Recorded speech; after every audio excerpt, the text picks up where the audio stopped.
you. Yeah, so we need to start.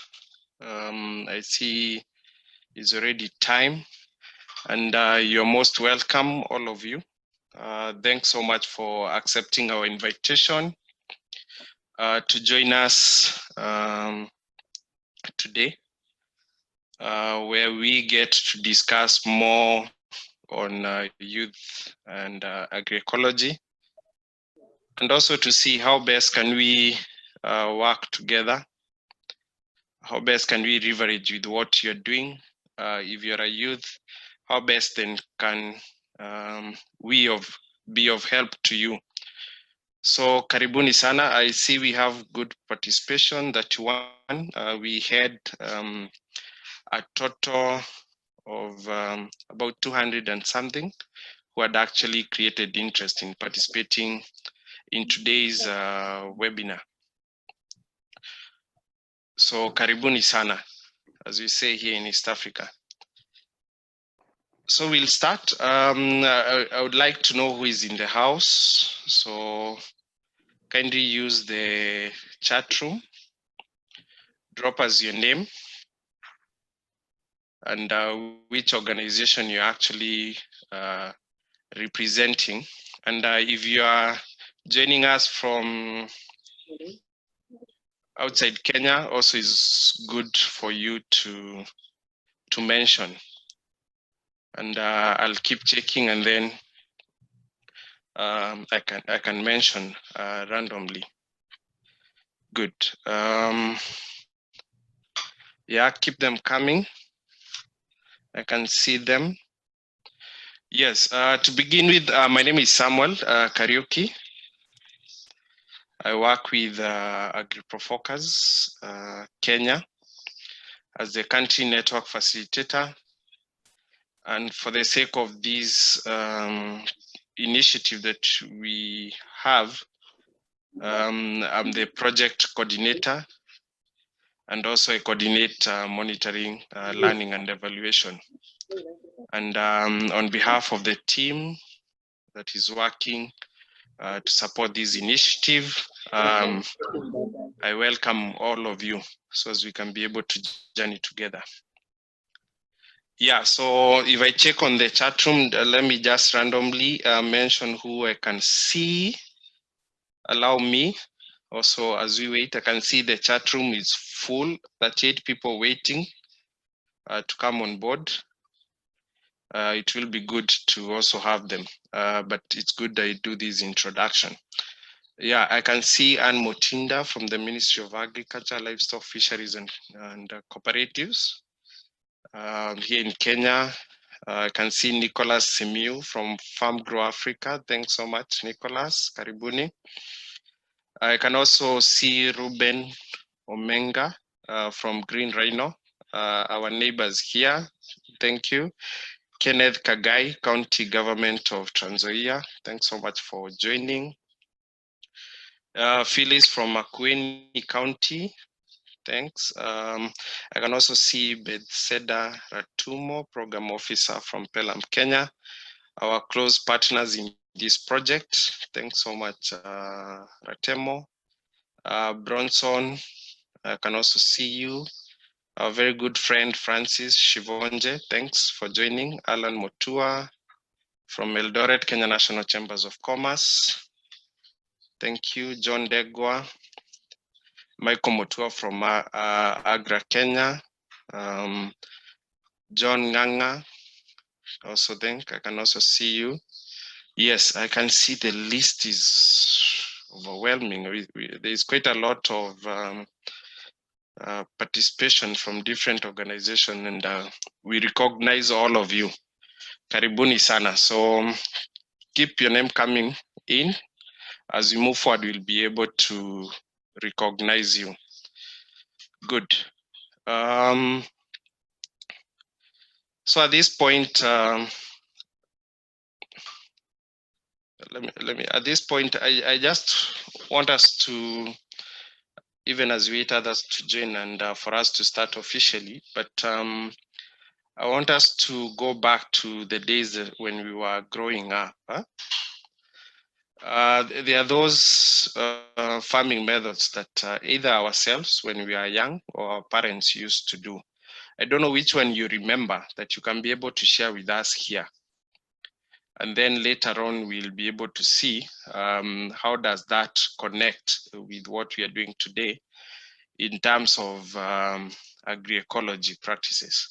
So what is that thing that you remember when you are growing up in terms of farming method? For me, I remember my mother had this kitchen garden next to our house, and she used not to use pesticides to spray the vegetable. In this case, they were spinach actually. And what she used to do was she used to mix, what do you call it? Jivu. What do you call it? Jivu? Ash, yes, ash with water. And then we could be asked to go and sprinkle on the spinach. And to me, that was unique. Then I believe that was one way of actually controlling pesticides, until later on when I realized there are chemicals that one can use. But to me, I remember that very well. I don't know for you, what do you remember when you were growing up? What is that kind of method or technique that you used to do, either to control pests or even to add fertility to the soil, or even preventing soil erosion, or even managing water for the crops? What is that? I can see, yeah, good. Please use the chat. Please use the chat. I see Bridget saying composting. Yeah. There is also mixed cropping. Yeah, it's something that most of us recognize.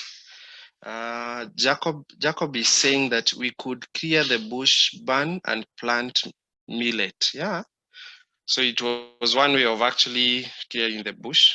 Herbs in the back garden to spice the food. Thank you.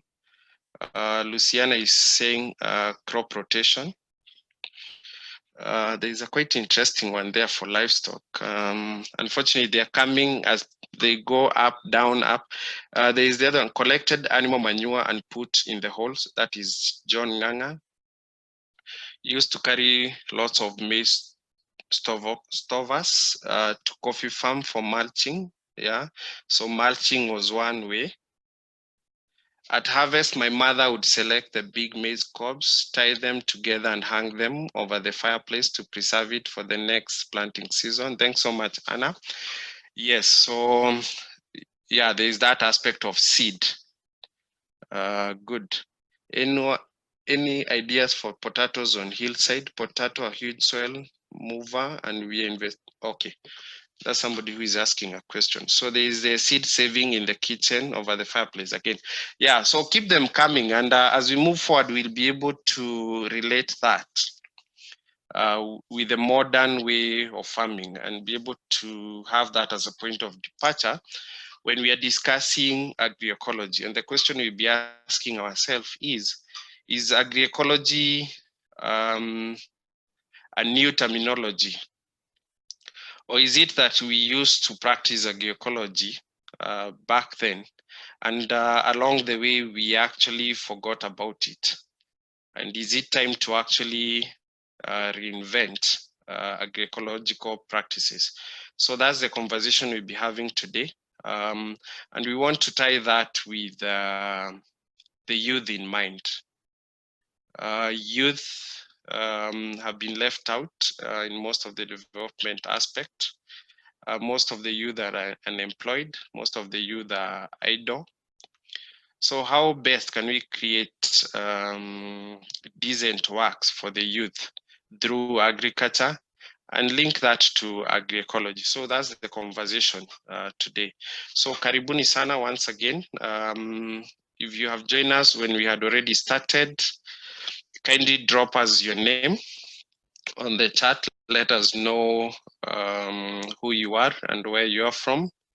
And if you're coming outside Kenya, also is good for you to let us know.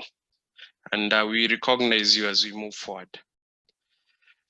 So we want to start officially. I just have some house rules that we need to perhaps consider as we move forward, so as we can make this webinar a smooth one and also an interactive one. And I would wish that we observe them. So when you are joining, we had asked you to come in with your full names, and I'm happy that most of you have adhered to that. The reason why we are doing that is to avoid a situation whereby we have hackers, as we have experienced lately, and also for the security purposes, because Zoom, again, we need to put control measures to ensure security. So thanks so much for considering that. For the rules and guidance for this meeting, I would wish to request you that if you feel you want to contribute, kindly use the chat room, and if there is need for you to speak, we kindly ask you to raise your hand. You can get that if you click on the list on the participants. Below the participants on your right, you'll be able to see a feature of raise your hand. So kindly use that. And then I will give you an opportunity to actually speak. The other one is question and remarks can be put on the chat. And we have somebody who is going to be looking at them. And when the Q&A session comes, and when we open the plenary, then we'll give you an opportunity for that. The other one is that all ideas are correct. So there is no wrong or right idea. So feel free to contribute. And if you're a youth, kindly be engaged. Let us hear your voice. Feel free to comment. This is your opportunity to be heard. Thank you. I hope that is clear. So at this point, I will share with you the program for the day, what we anticipate today. Let me share my screen.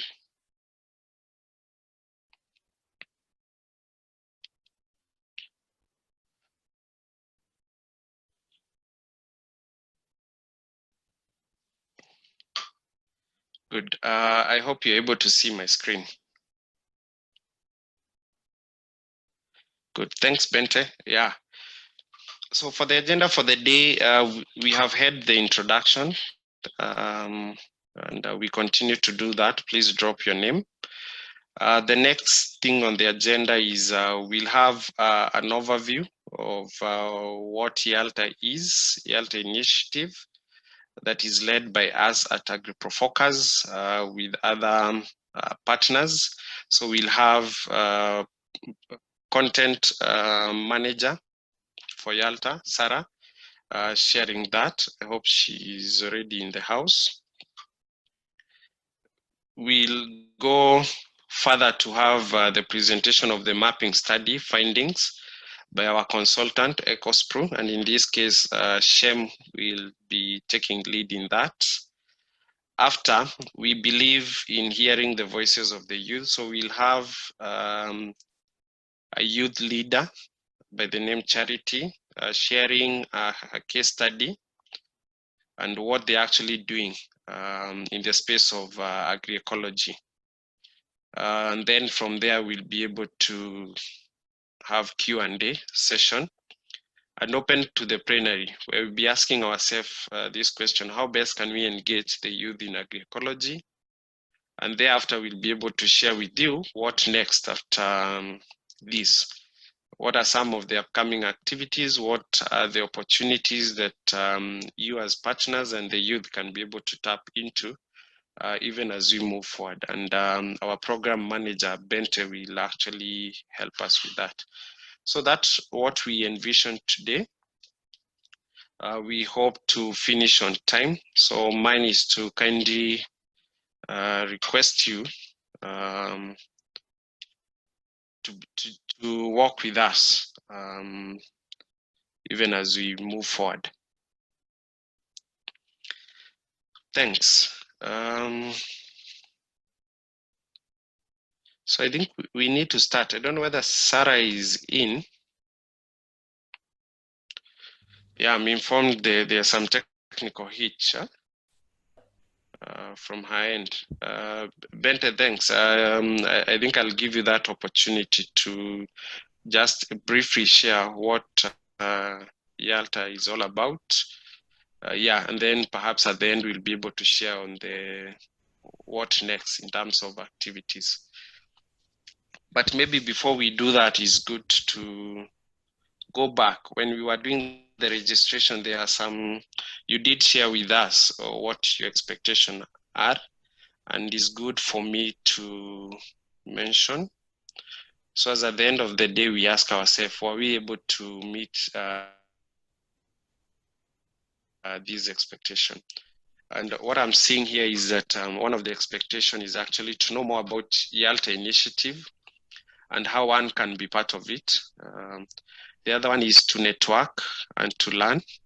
The other one I'm seeing is to explore areas of collaborations and also to understand how agroecology can offer solution to food sustainability. I like that, a very good one. The other one is, where is the market for the youth products? I think these are youth who was asking that question. Where can I get the market? So I hope we'll be able to answer that.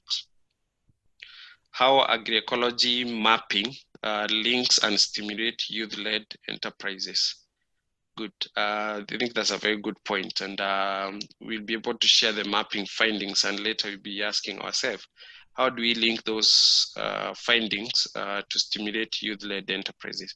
So those are some of the expectations that I was able to catch. And it's my hope and prayer that we'll be able to meet them. If we are not, then I know along the process, even during the implementation, we'll be able to meet some of those expectations, because some are long-term. Thanks. So we need to start, and at this point I would wish to invite Bente to share briefly what is Yalta, and then we can be able to move forward. So Bente, karibu. Thank you, Samuel. Good morning, everyone.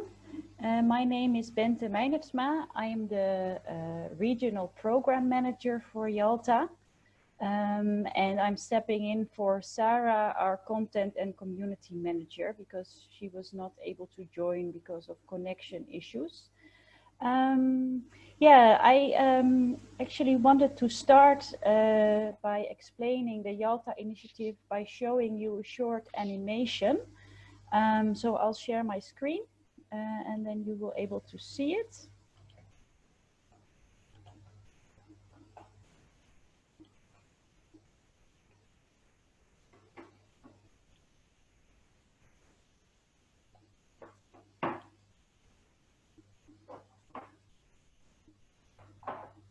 Our current food system is unsustainable. The land is degrading, and with that, also the quality of our food and the well-being of our community. Yet it can be so different with a food system that strengthens our health, promotes jobs, and maintains natural resources. You can be part of that change. Let's see how. Agroecology is a way of farming. It protects natural resources and makes use of local knowledge and traditions, with less risks like pests and climate change, resulting in better quality products. Communities will benefit from healthy local food, and they will reward their local farmers. Yalta connects youth with agripreneurs who are already farming with agroecology principles. Within the Yalta networks, you will find local and international expertise to support your future in agroecology. You can also join the Yalta Business Accelerator, in which 10 teams compete to develop agroecological business models. If you have the ambition to be part of a sustainable food system, then Yalta is a great opportunity for you to learn and to experience. to join hands with others with a vision for a sustainable tomorrow and advocate for sustainability in our food systems. Join the Yalta initiative. Sign up today.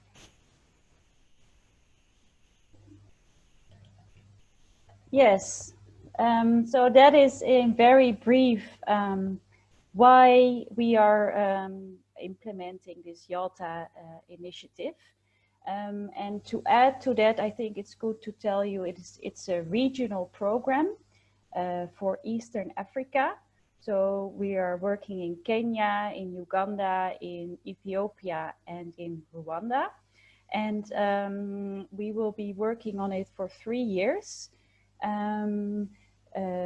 implementing both a youth track and a coalition track. So on the one hand, we will be supporting young people to improve their knowledge and skills of agroecology and to get connected to the right experts and opportunities. And on the other hand, we will also be supporting coalitions that are going to address the challenges that young people have to be successful in agroecological businesses. And by working on those 2 tracks, we will lead to help young people to drive sustainable food systems and really be successful in implementing agroecological businesses. So I think that is enough for now, probably, and later at the end we can go in a bit more detail what is going to happen in terms of upcoming activities. Thank you. Yeah, thanks so much, Bente, for that overview of what is Yalta and whom we are actually targeting. And from what I'm getting from you, youth is a key component even as we move forward. So thanks so much, Bente. Now we'll get to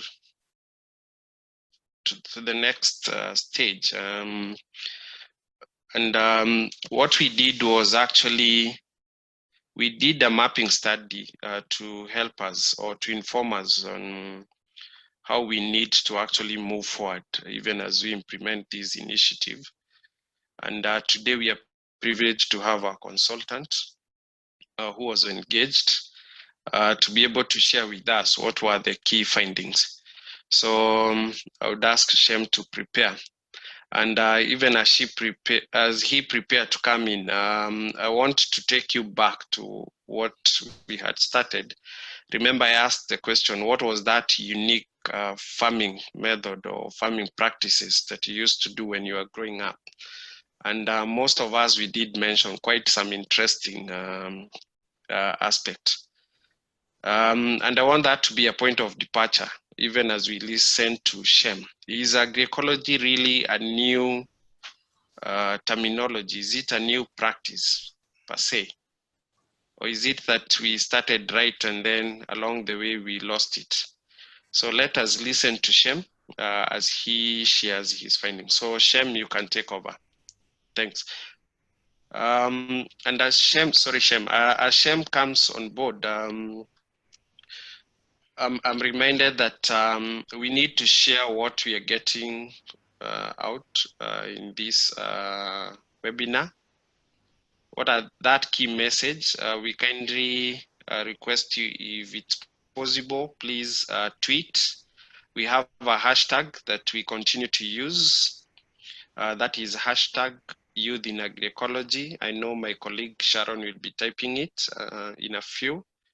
Yeah, let's spread the word. Let's let also our networks know about this initiative. So hashtag youth in agroecology. Thanks. So Shem, karibu. Thank you, Sam. Let me share my screen immediately so that we can proceed.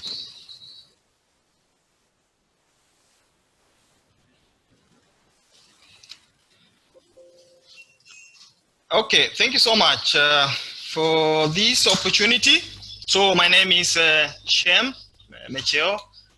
I work with Kenya as a specialist in agroecological sustainable agriculture. In this presentation, we will it's not moving. I think it's stuck because I don't know.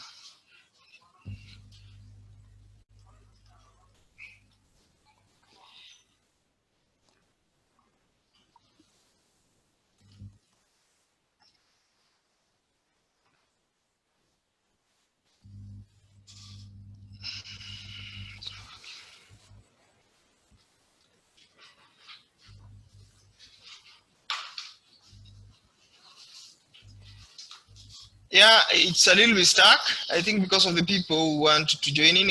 I think I was made a co-host, so keep on receiving these admitting messages.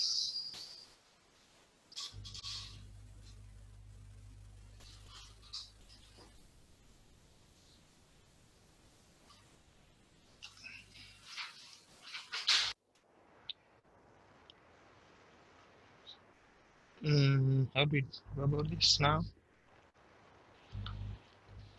Yeah, sorry about that.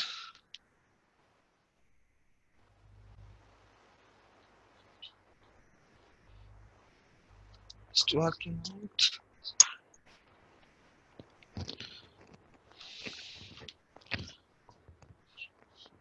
Yeah, some technical hitch, but I know somebody's assisting Shem.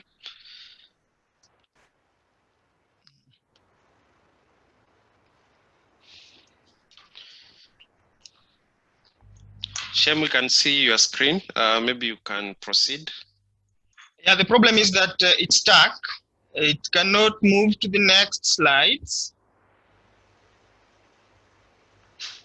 But we are sorting it. Just 1 minute, kindly bear with us.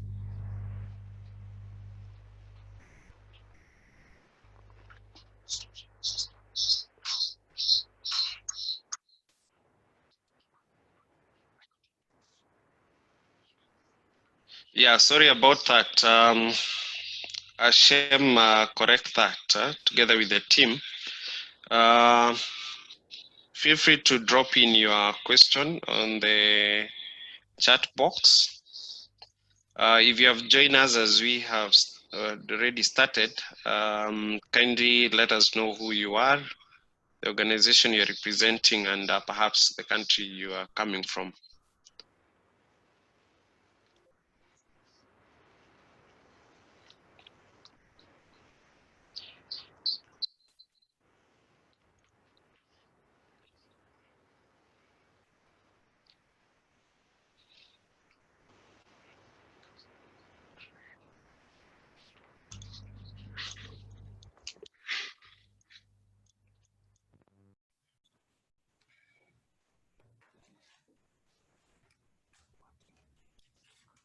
Okay. I think we together now. Yes, we can hear you, Shem, though there is some echoes. I think there is another laptop that has joined also next to you. Maybe you can mute it. Huh?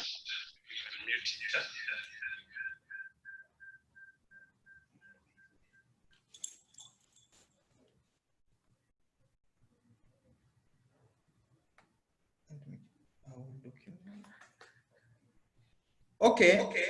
So I think we can proceed. Sorry for that. I will try to catch up with no, still some echoes.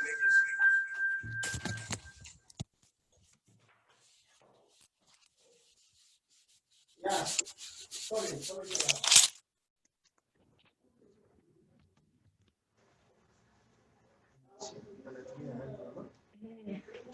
Hii imekata kusonga.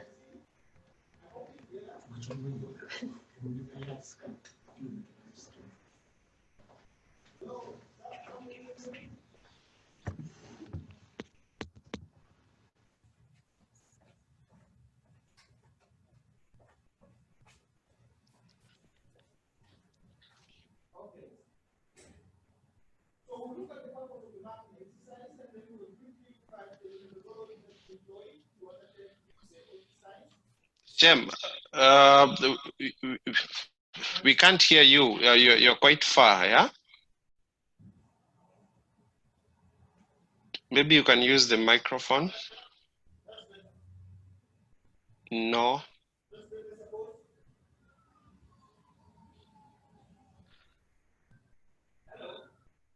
No, Shem, you're still far.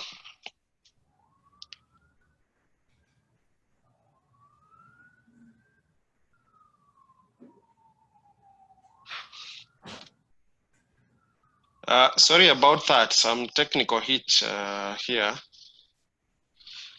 But yeah, the team is addressing. Not yet.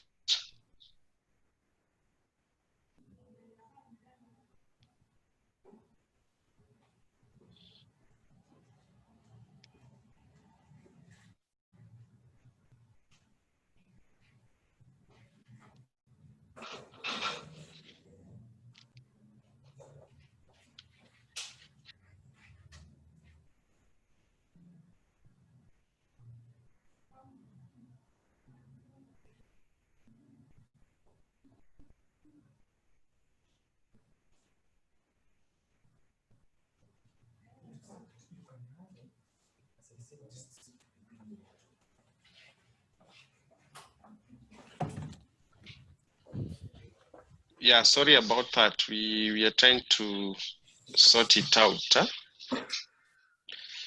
Somebody was suggesting maybe Shem can continue without the presentation. Yeah, so I think Shem, if you can hear me, you can continue without the presentation as we sort it out. Okay, that's fine. You can hear me? Yes, we can hear you very well. Just continue. Okay. Sincere apologies for that hiccup. Yeah, so as I was saying, we will, this is how we've organized the presentation. We will look at the purpose of the mapping exercise, and then we will briefly look at the methodology that was employed. Then we will delve deeper into the agroecology, in Kenya, and then the challenges and opportunities for youth involvement in agroecology, agriculture in Kenya. And this is, I think, where a big chunk of the discussion will be. And then we will swing to existing financial mechanisms before we look at what the study is recommending. The purpose of the mapping exercise was basically to provide an in-depth understanding on the nexus of agroecology, youth, and agribusiness in Kenya. We were also supposed to identify relevant and engage stakeholders, as well as the existing networks, initiatives, and programs in agroecology, youth, and agribusiness in Kenya. And then also we undertook to identify the best practices, as well as the main challenges and existing financial mechanisms on agroecology, youth, and agribusiness. Now, the methodology that we employed entailed an extensive participatory and consultative framework where we directly engaged with actors in agroecology and organic agriculture in Kenya. So in particular, the consulting team arranged physical and virtual meetings with individuals and organizations, businesses, and in addition to the physical visits, we also traveled to various parts of the country where there are actors, practicing agroecology. Data collection entailed, the use of field observatory surveys. As I've said, we went to the field. We also undertook interviews and administered questionnaires, as well as collected some quite minimal, count data using close-ended questions. We also used focused group discussions and key informant interviews, and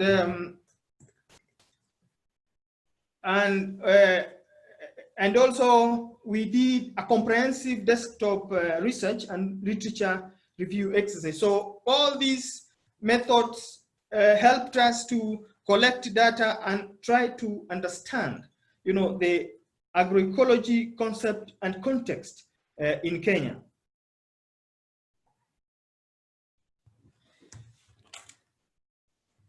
Now, let's go to agroecology. Let's look at agroecology now.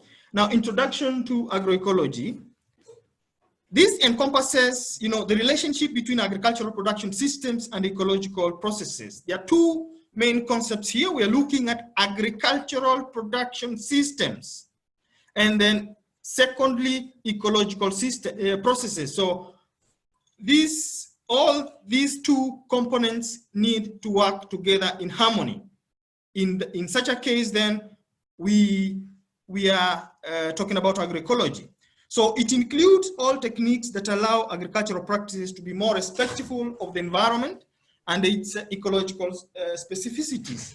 So if we are doing, for instance, spraying of our crops in the field, certainly that's the departure point from agroecology, because that is not respectful of the environment. We know, I'm giving spraying as an example because we also know what its repercussions are when you look at a balanced, diversified ecosystem. It is an interdisciplinary combination of agronomy, agriculture, scientific ecology, economics, and social sciences.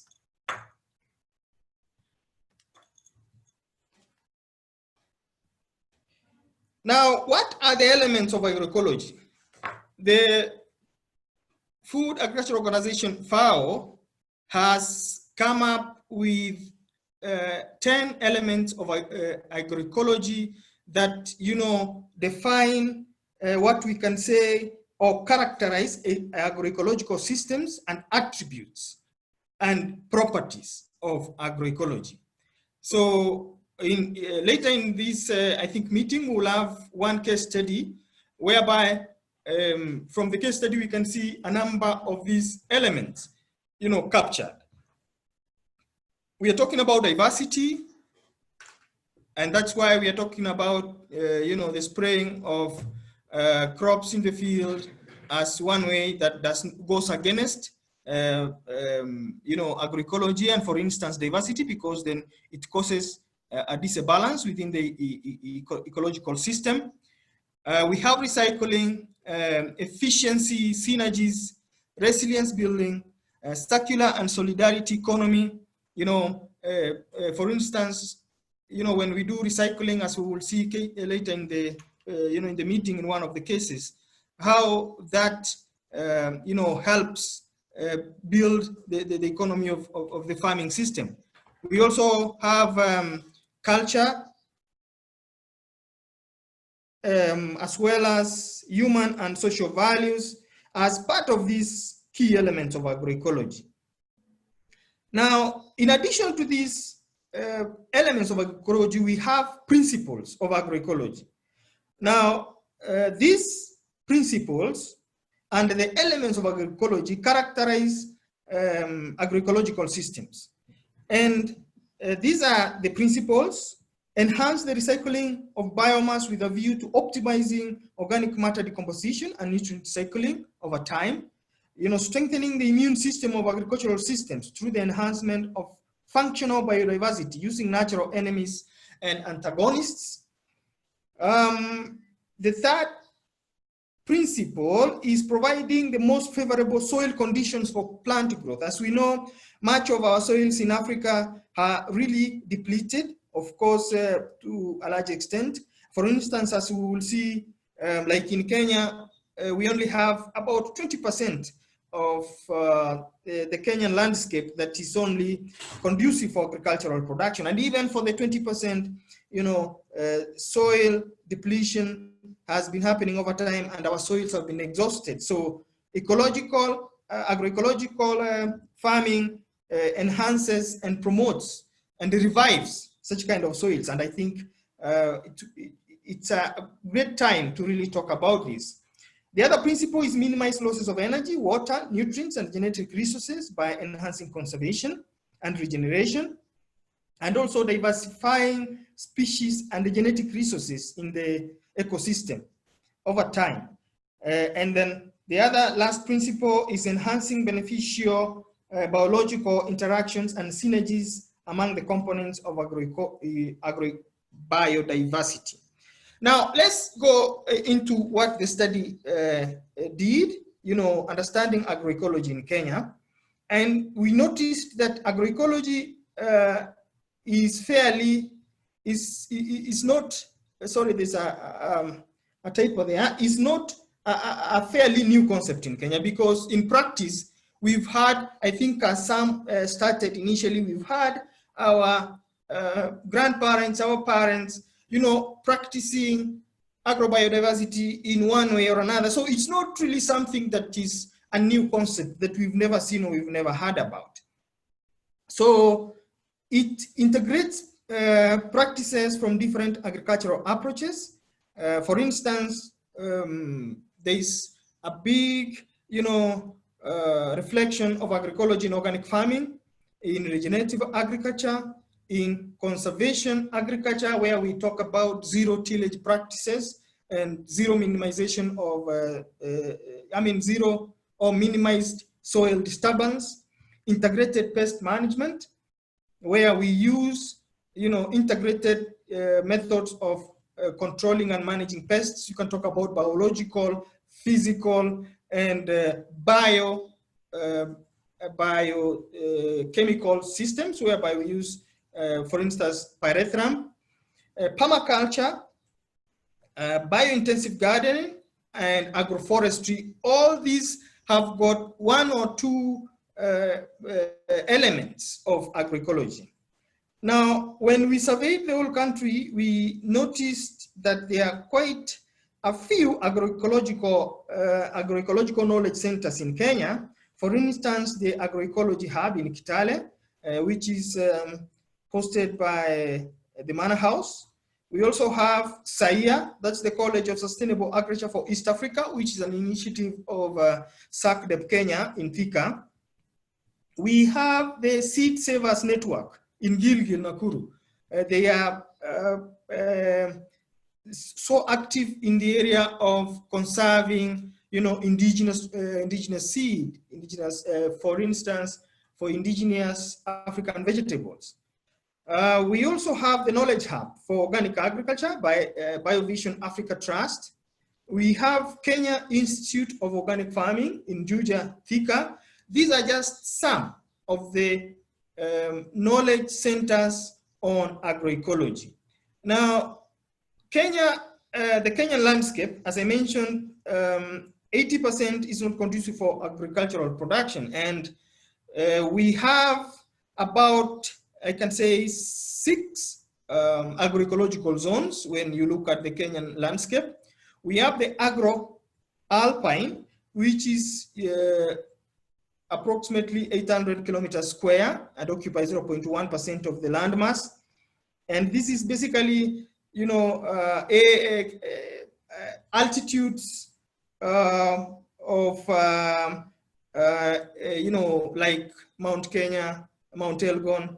Usually the agro-pine zone is, represents the water towers where much of our water comes from. We also have the high potential areas, and this covers regions like, for instance, the Western Belt all the way to Nyanza, and also some patches of Central Kenya, but from Nyanza Western, you can go further to Trans Nzoia, further north to Uasin Gishu. All that are productive area zones, and they are referred to as the high potential areas. Then we have the medium potential areas, the semi-arid, the arid, and the very arid. And the rest, which is about 2.6% of the landmass, is covered by water. So that is how, the Kenyan agroecological zones are mapped out. Now, what are the examples of agricultural practices in Kenya that were identified during the mapping exercise? One of them is the diversification of crops, where we're talking about, for instance, mixed cropping. And we've had some of technologies under these that have been, promoted. For instance, the push and pull, which encourages, diversification of crops in the farmers as a method of pest management, and also sometimes soil conservation. We also have green manures, natural fertilizer and nitrogen fixation, biological pest control. I remember one of the messages that came in when Samuel asked about, some of the traditional practices that we can remember during our childhood. Biological pest control, using of ash to, control aphids, for example, using of soil to sprinkle on the funnels of maize to address the fall armyworm. These are some of the practices that are still, being used and are agroecological friendly, so to speak. We also have rainwater harvesting, production of crops and livestock in ways that store carbon and protect forests. We know very well that, for instance, dairy farming is one of the contributors of greenhouse because of the emission of the gas from animal waste, for instance, during biogas production. So a system that controls, that stores carbon and protects, such kind of risks, therefore is aligned along agroecological practices.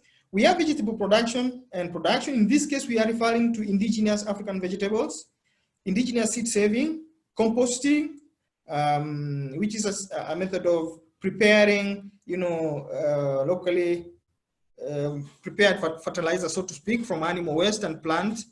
We have integrated pest management, integrated nutrient management, conservation tillage. I think we've talked about this. Ecological land use management, agroforestry, water harvesting in drying areas, and mixed farming methods. And we noticed that in several of these practices, as we will see in one of the cases, as we've been saying, that will be presented shortly, several of these practices include particular opportunities for youth, which some businesses, organizations, and the networks are exploring, like the case that we will hear. Now, let's look at the youth in the context of Kenya. Defining youth in Kenya, according to the Constitution, it defines youth as those aged between 18 and 35. Now, latest data from the census of 2019, if you remember, those of us in Kenya, we did a census last year by the Kenya National Bureau of Statistics. It was revealed that 35.7 million Kenyans, that is 75.1% of them, are below 35 years. So that tells you, the population of young people in Kenya. And while 32.73 million of these live in rural areas. Now, the conventional population of youth aged 18 to 35 was 13.7 million, out of which 61 were working, while the rest were seeking work, or they indicated that there was no work available. That tells us or gives us a statistic that says youth unemployment stands at 39%. I think that's a real big figure. And we want to see how agroecology can come in to absorb some of these youth, if not all. Now, when we dug deep and talked to some of the youths and even elders through the key informant interviews and the focus group discussions, we noticed that a number of issues provide or are barriers hindering youth involvement in agroecology. And these are some of the issues that were identified. Most young people consider agriculture to be unattractive due to the limited access, low returns, and lack of market-led approach in the agroecology field. So in other words, what we're saying, we've seen this even, from our parents, that there's that misunderstanding or misconception that agriculture is unattractive. In fact, you will notice in some bullet points below that even in schools, agriculture has been used as a punishment. Large populations of youth have inadequate skills, knowledge, and information on agroecology in particular. That's one barrier. There is limited access to market information, inadequate market infrastructure, and entrepreneurial skills. There is inadequate policies to support youth in agripreneurship. Well, we have seen, for instance, in the agriculture space, some development of regulations to champion youth to join agriculture and agri-entrepreneurship. Perhaps we need to see more. We also have low levels of value addition. There are other cross-cutting issues, challenges, such as alcohol and drug abuse, HIV/AIDS, gender disparities, cultural barriers. So we'll see, for instance, when we look at land, these are some of the barriers that hinder the youth from engaging in agroecology. I think we have some more that we happened to map out. Just before that, there's another, the previous slide, please. So there's low visibility of youth success initiatives. We don't have role models or cases upon which, well, there are, but perhaps they're not inadequate or they're not visible for youths to emulate. There's also limited exposure of youth through role models. I think that's what we are exactly saying. There's negative image created around agricultural pursuits. I think that was the first point. And the drudgery nature of agriculture and low rate and long duration of returns, posing a negative perception to agroecological activities. Now, in addition to those barriers, we also pinpointed a number of threats. Now, these are real glaring threats that needs to be addressed for us to see, some change in terms of youth getting into agroecological practices. One of them is poor accessibility to land. As we know, to a large extent, land in Kenya is inherited. So if you're a youth, perhaps you're using your father's farm to undertake your agricultural practices, and that cannot really help you much because, for instance, you can't use that land to access credit, as an example. The other thing is that perhaps even as you engage in farming in that piece of land, you're not assured in terms of, in some cases, whether you really, for instance, we have cases whereby the youth and women are the one who are doing farm work, but when it comes to selling of produce and getting money, then the head of the household comes in. The other one is policy-related factors, unfavorable regulatory environment. For instance, there's lack of awareness on agroecology among policymakers. We can see this because I think it's open. Everybody knows that we've been doing trials on GMOs in Kenya, for instance. Though there's a ban, and a ban that is still in effect, however, in control, because that is acceptable. I mean, for research purposes, that's been undergoing with the aim of getting this into the, into the market later times. So you can see, I mean, there is more interest into conventional systems of production than agroecological related, systems of production. And perhaps that's an area that we need to look at. Lack of interest among the youth in agroecology and agriculture, we've talked about that. There is the element of family and community pressures. You find that parents, guardians encourage the children to seek out alternative career paths from agroecology or agriculture. There's also perceived lack of profitability in agriculture, which also pulls the youth out or keeps them off. There's poor access to agriculture training, education, information. I think we've talked that in the previous slide. Further, there's the element of poor accessibility to credit. We've talked about, for example, how the youth cannot really, consolidate sufficient collaterals to acquire credit. there is the element of research, education, and extension systems that do not sufficiently respond to the needs of agroecology systems. The current market systems are also not responding to agroecological practices. I can give an example. Well, I think there's been a lot of strides made in developing the organic agriculture systems in Kenya.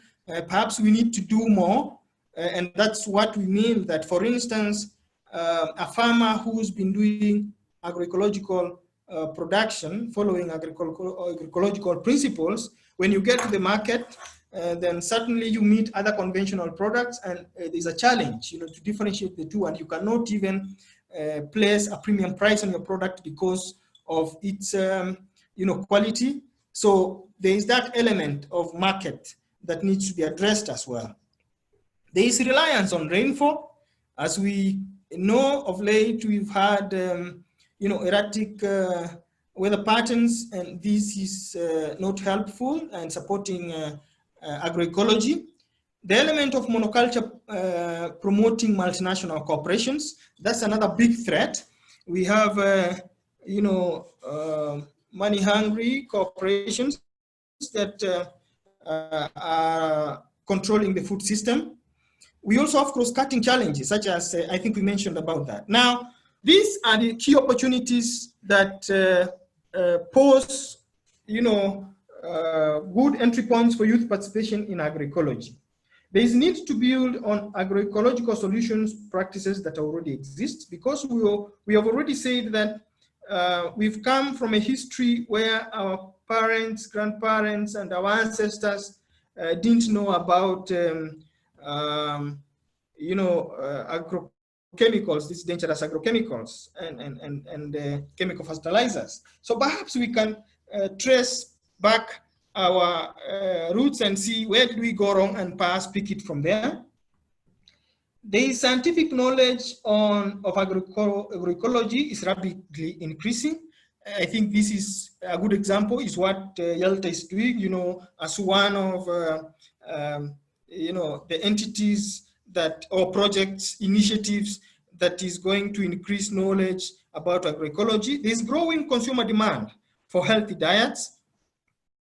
For those who've been in Kenya, you've seen, the rate that we've been using the rest of our people through non-communicable diseases, and therefore this creates a demand for healthy diets, because some of these non-communicable diseases are as a result of our lifestyles and diets.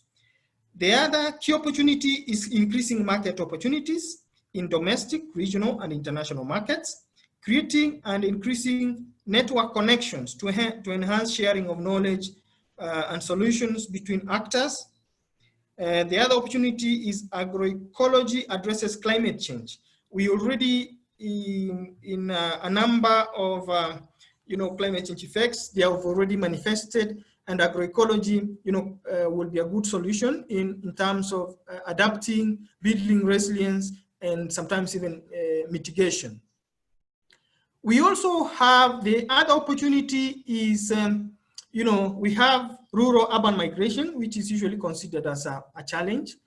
However, it poses an opportunity because agroecology can provide, solutions as a source of decent rural employment to the youth who are moving from the rural areas to urban areas because they want to see ways they can make a livelihood. The other opportunity is the high cost of production due to the ever-rising prices of farm inputs.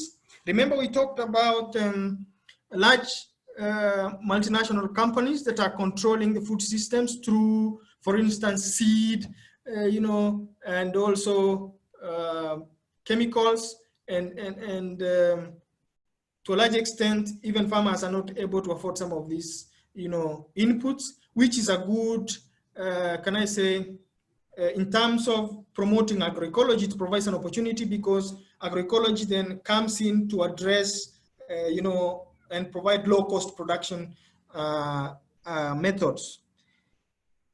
In relation to industrial seed, farmer seeds are reliable, available, and affordable. If you look at our indigenous seeds and crops like sorghum, and cassava. You know, this is what has been there in our backyard for long, and we've noticed that some of these, you know, they even do well in adverse weather conditions. There is need to mainstream agroecology into regional, national, and local agricultural policies and programs. Perhaps we need to see, you know, explicitly agroecological policies and other regulatory frameworks right from the local level to the regional level, even at the East Africa Legislative Assembly, perhaps, to have a regional, you know, kind of framework that will nurture the element of agroecology. And even because now we are talking about, you know, market economic blocks, even continent-wise, perhaps that would be a good thing to look at. Agroecology also improves the aesthetics of the land, which results in a feel-good factor. Well, I think that's something that we can appreciate, and therefore that provides a good opportunity to promote, you know, agroecology. There is also the element of information and communication technologies infrastructure, which also provides a good way to share knowledge, information as far as agroecology is concerned. Now, we are seeing that the youth are having challenges accessing credit, and there are financial mechanisms and platforms that the youth can use. So, however, the following factors prevent the youth from accessing financial resources. And these include lack of land titles or collaterals or other assets to enable them, you know, provide this as collateral for credit or for financing. There's the element of negative perceptions of financial service providers regarding youth in agriculture. You notice that even when you go to a bank, perhaps the credit officer who's appraising your loan application has no background in agriculture, and therefore they don't understand the dynamics in agriculture, and perhaps then you don't stand a better chance to access this credit because you know, the financial service provider does not really have a good understanding of what it is. And then there's the lack of financial service provider capacity to service rural youth. I think that's what we are saying. There's also limited financial literacy among the youth. There's lack of innovations in information and communication technologies in finance, as well as the element of policy and regulatory environment that hinders financial inclusion. Now, there are some existing financial mechanisms that we identified during the mapping exercise that can support commercial agroecological activities, upon which now the youth, you know, can plug in and get some credit. Now, one of them is projects. You know, there are projects for increasing the entrepreneurial capacity of young people, such as, I think I should have started with Yalta, because that's what exactly they're doing. We also have the World Bank funded Kenya Youth Empowerment Program. We have the MasterCard Young Africa Works program. We also have the DFID Skills for Prosperity program. So these are currently ongoing programs that are aligned to supporting youths engaged in enterprise, you know, undertake or start entrepreneurial activities. And certainly if you are doing anything in agroecology, then that will be, that qualifies as well.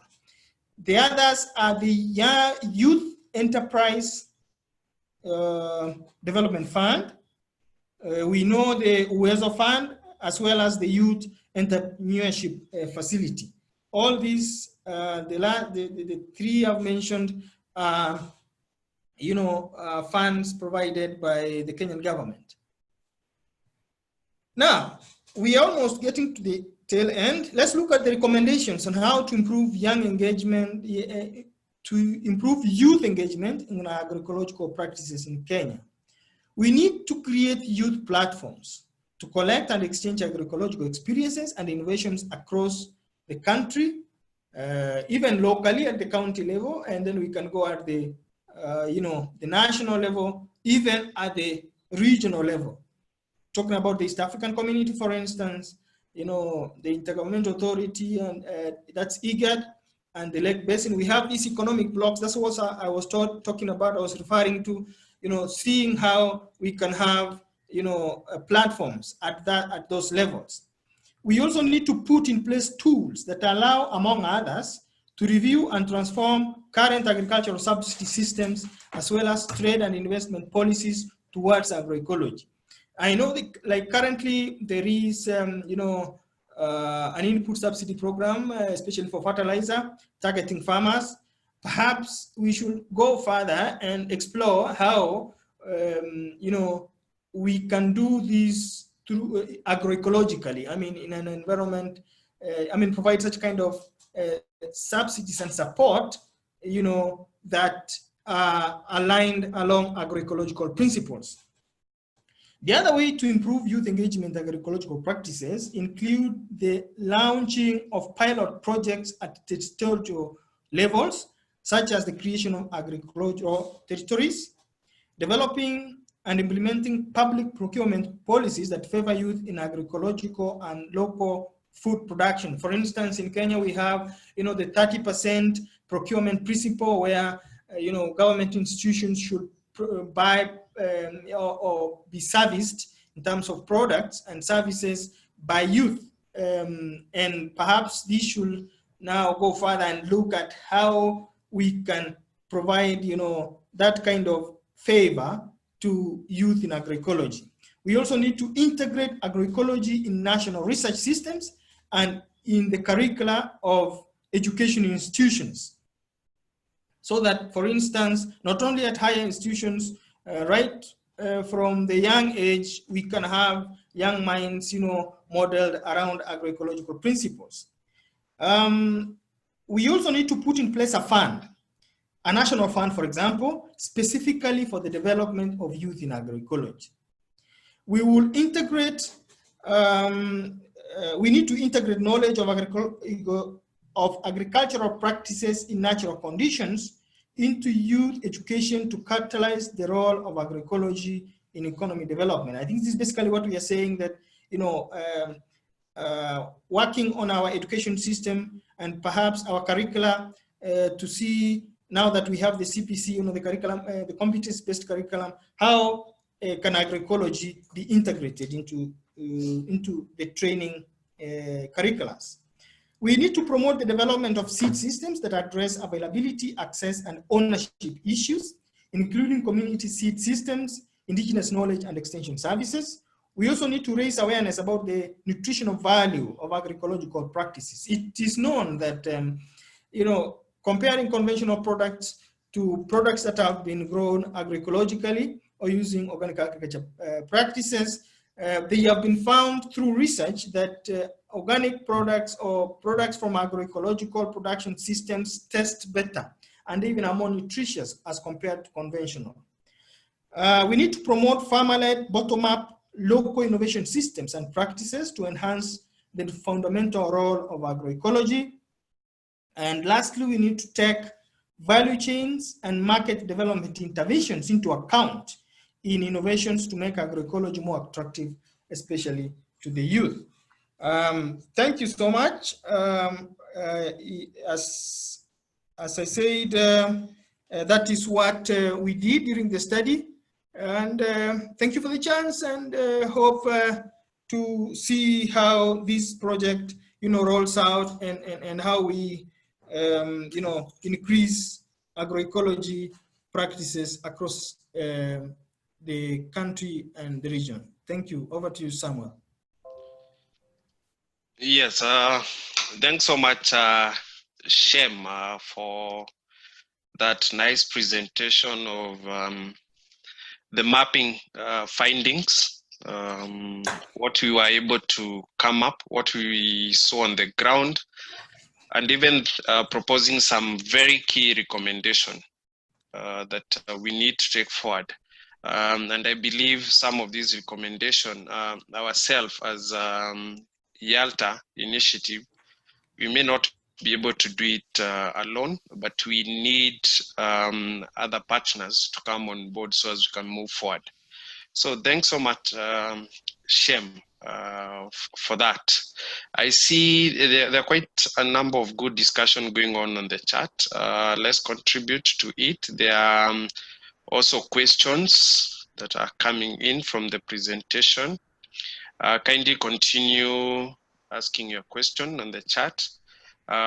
We will actually have a look at it and be able to discuss further. Yeah, so we now want to move to the next step. And many a times we have seen these, and recently we, together with other partners, we organize for Youth in Agribusiness webinar. And what was coming out from the youth is that many a times we discuss issues to do with youth when the youth are not on the table, or when the youth are sitting somewhere on the periphery watching others discuss. But for us at AgriProFocus, we believe that the youth have a right to sit on the table, to contribute, and also to make a decision on what they need to get, even as we move forward. And in the same spirit, at this point, I would wish to invite Charity, who is a youth. Charity, she's doing something very innovative around agroecology. So I would wish to invite her to come and share more on what they are doing. And also from what we have heard from Shem in terms of the issues that the youth are facing. Is it really true? Is this what actually the youth are facing? And what best can we be able to support them? So Charity, if you can hear me, maybe you can take over.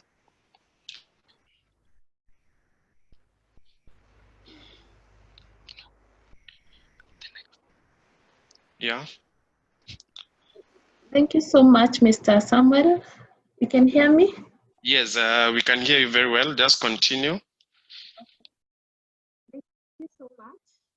As he said, my name is Charity Wamboi. Yeah, Charity, yeah. Volume, please. Be close to your microphone. Sorry for that. Okay, thank you. So my name is Charity Wamboi. I am from Kenya.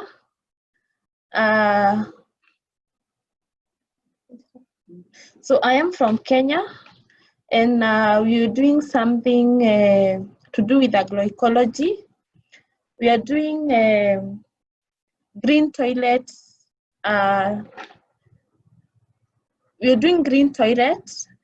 Okay, our group is called Green Toilet Socialite Group, whereby we normally decompose human waste to biofertilizers.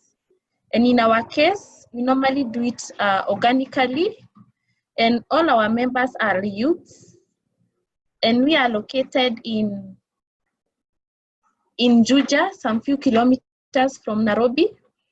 And thank you. So we are located in Juja, some few kilometers. We are located in Juja, some few kilometers from Nairobi.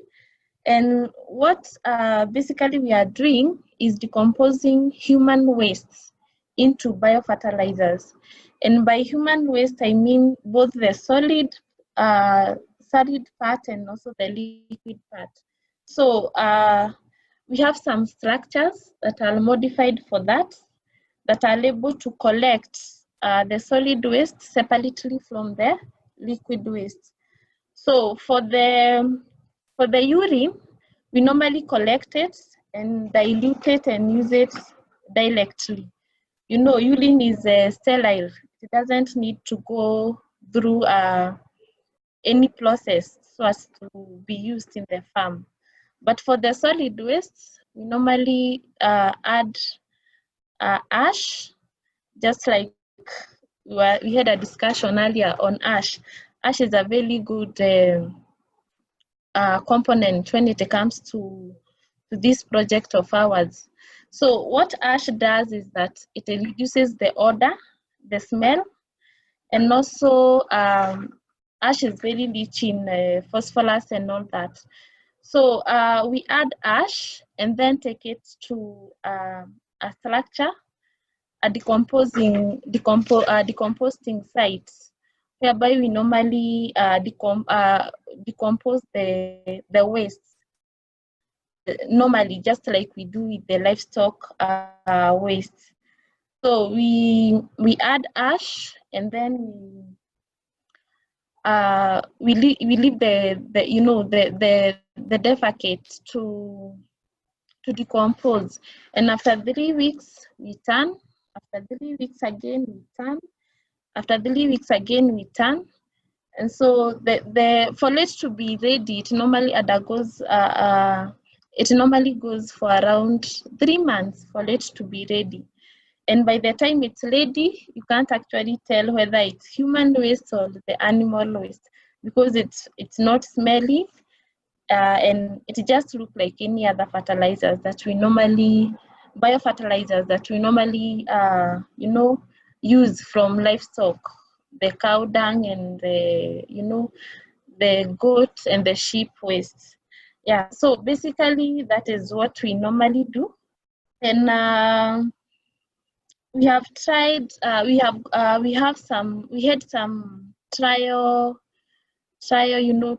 things in the farm to see how the fertilizer can do. And we had some trials in in several farms actually, and we realized that with the human waste, it's better. It's actually far much better than the livestock waste. And from our research, we realized that most of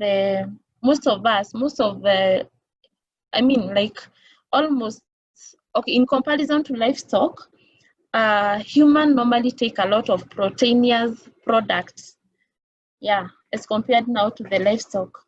And so we realized that our fertilizers have got high levels of nitrogen, and also some other elements like phosphorus and potassium, the NPK.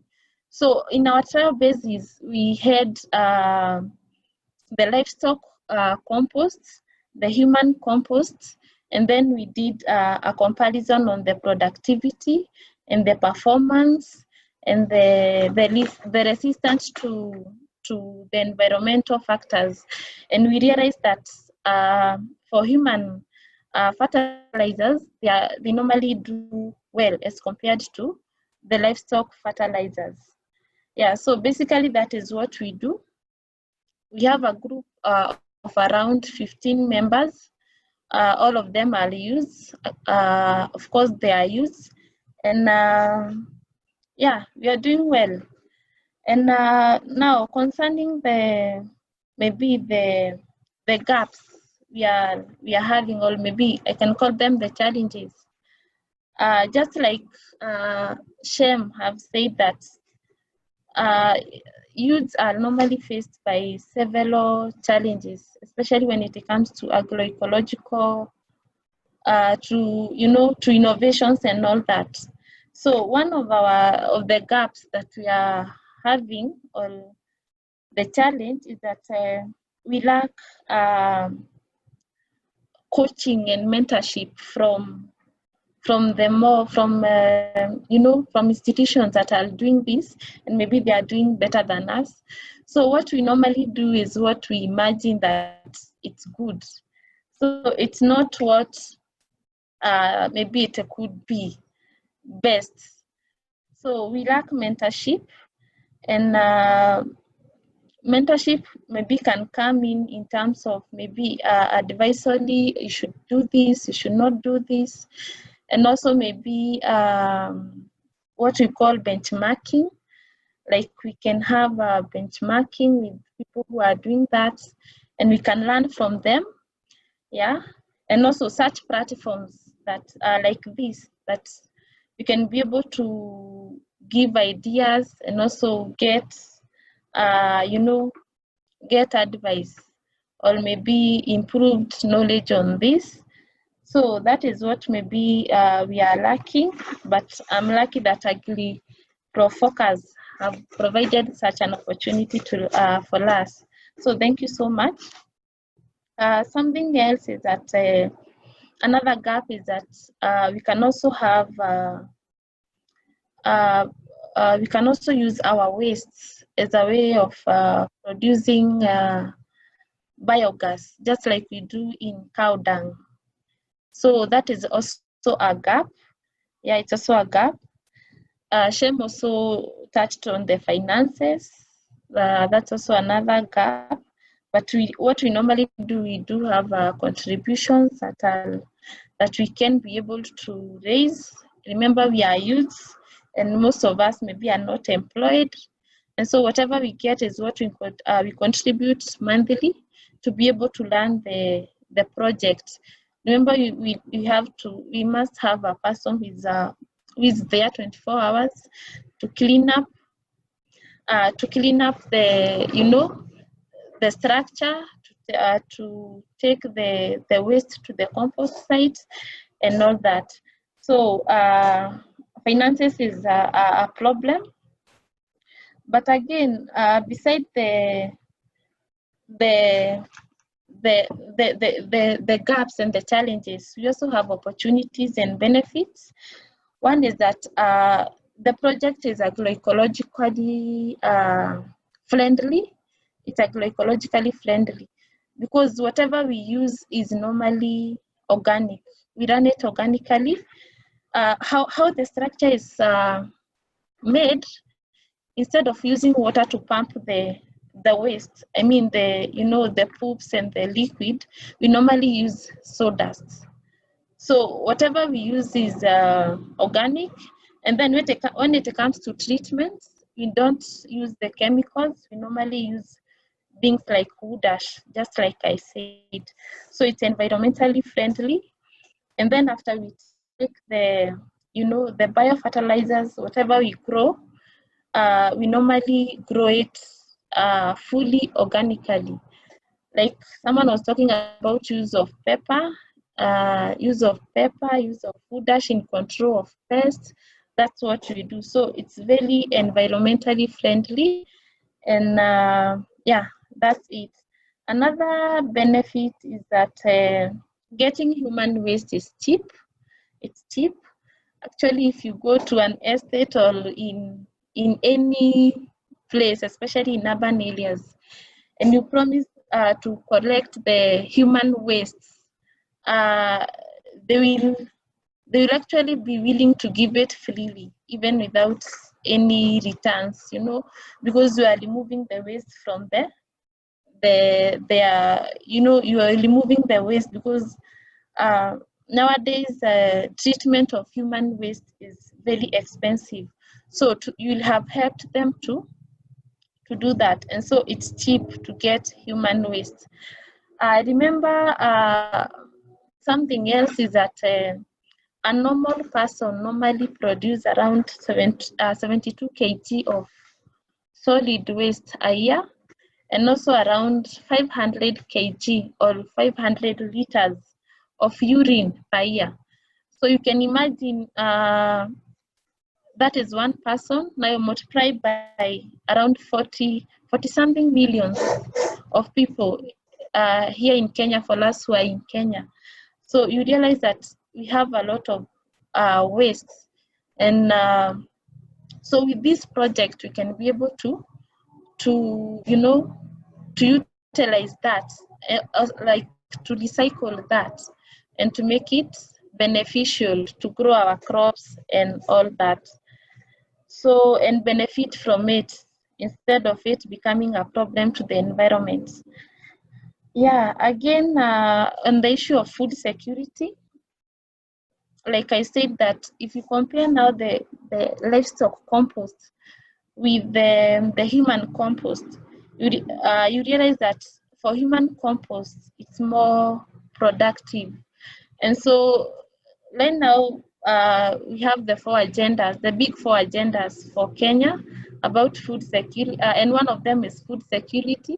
And so that can actually contribute to that. Yeah, our project can actually contribute to food security, and on the other side, healthy food, not just food, but healthy food, high quality food, and also in terms of quantity, enough food for the society. Okay, so I don't have much.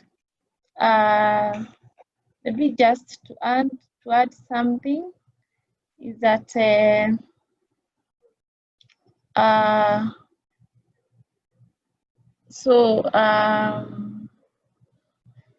okay, I think I said it all. Just to thank everyone for the opportunity and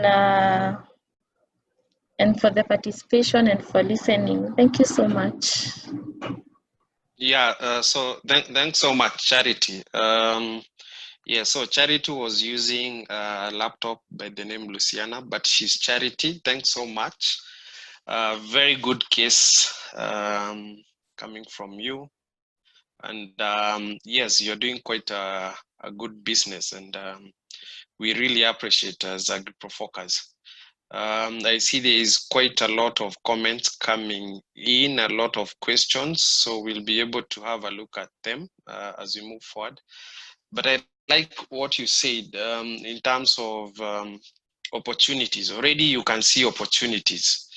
And most of us, the youth, we normally see opportunities, but we are limited in terms of how do we get these opportunities to come our way. And you have identified the gaps that you are facing currently. And if I can remember, you mentioned about the coaching and mentorship. You talked about lack of advisory services. There's the issue of benchmarking, maybe seeing what others have been able to do. There's the issue of finances. And I'm sure these are some of the things that Shem did mention in the mapping findings. And I know as we move forward, most of the partners here are actually offering some of these services. Like for the coaching and mentorship, I know Africa Agribusiness Academy is very good at it. And for us at Yalta is to be able to see, then how can we be able to link a youth like you to some of those services? Yeah, so thanks so much. So there is a lot of question coming in, and at this point I would wish to ask my colleague Sharon to take lead in focusing on the chat and also the question. And then perhaps later, because I see time is not on our side, we can actually open the plenary to be able to discuss more on youth and agroecology. So Sharon, you can take over. Thank you, Sam, for that. And thank you, Shem and Charity, for the good presentation. And thank you all for the questions. There are so many, but I'll try my best to address all. So there are very interesting questions I'll start with Charity.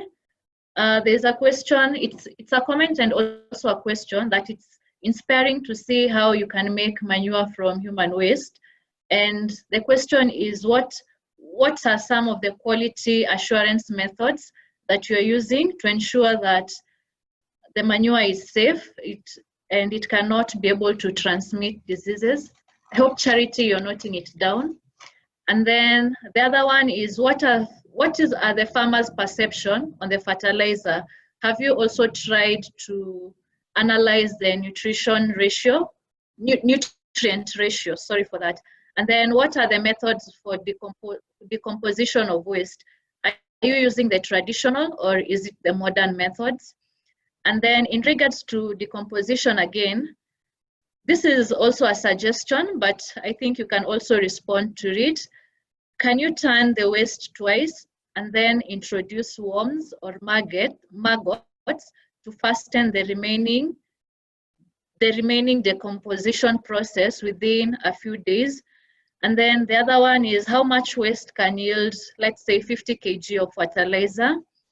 And lastly, for you, Charity, how do you get human waste? How can one get human waste from household?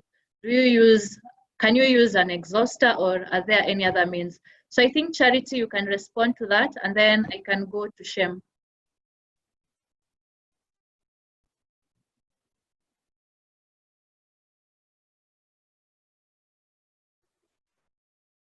So thank you so much, Sharon, for the questions and for everyone for asking. So to begin with, on the issue of the diseases, someone asked about whether it's approved by KEBS and all that. So it's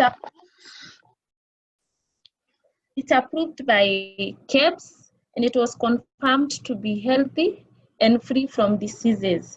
So remember, the process of decomposition normally works against the bacteria, the viruses, and all that, because the decomposition processes normally get rid of all that.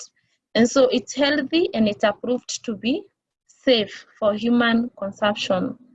Yeah, it's approved to be safe after growing the crops and all that. The crops and the product are approved to be safe for human consumption.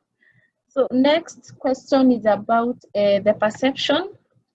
Yeah, so that was one of the challenges we began about the perception of farmers and also consumers. Is it someone would ask this: how is it possible for me to produce waste and then again that waste is used to grow crops and then I consume the same crops? So, but again, after explaining to them and taking them through the whole process, they actually that misconception was erased, or that misconception was cancelled, because one thing we explained to them is that whatever the plants uptake, it's not the poop itself, it's the nutrients. If it's nitrogen, if it's phosphorus, the nutrient, the particular nutrient themselves, and not the poop as whole.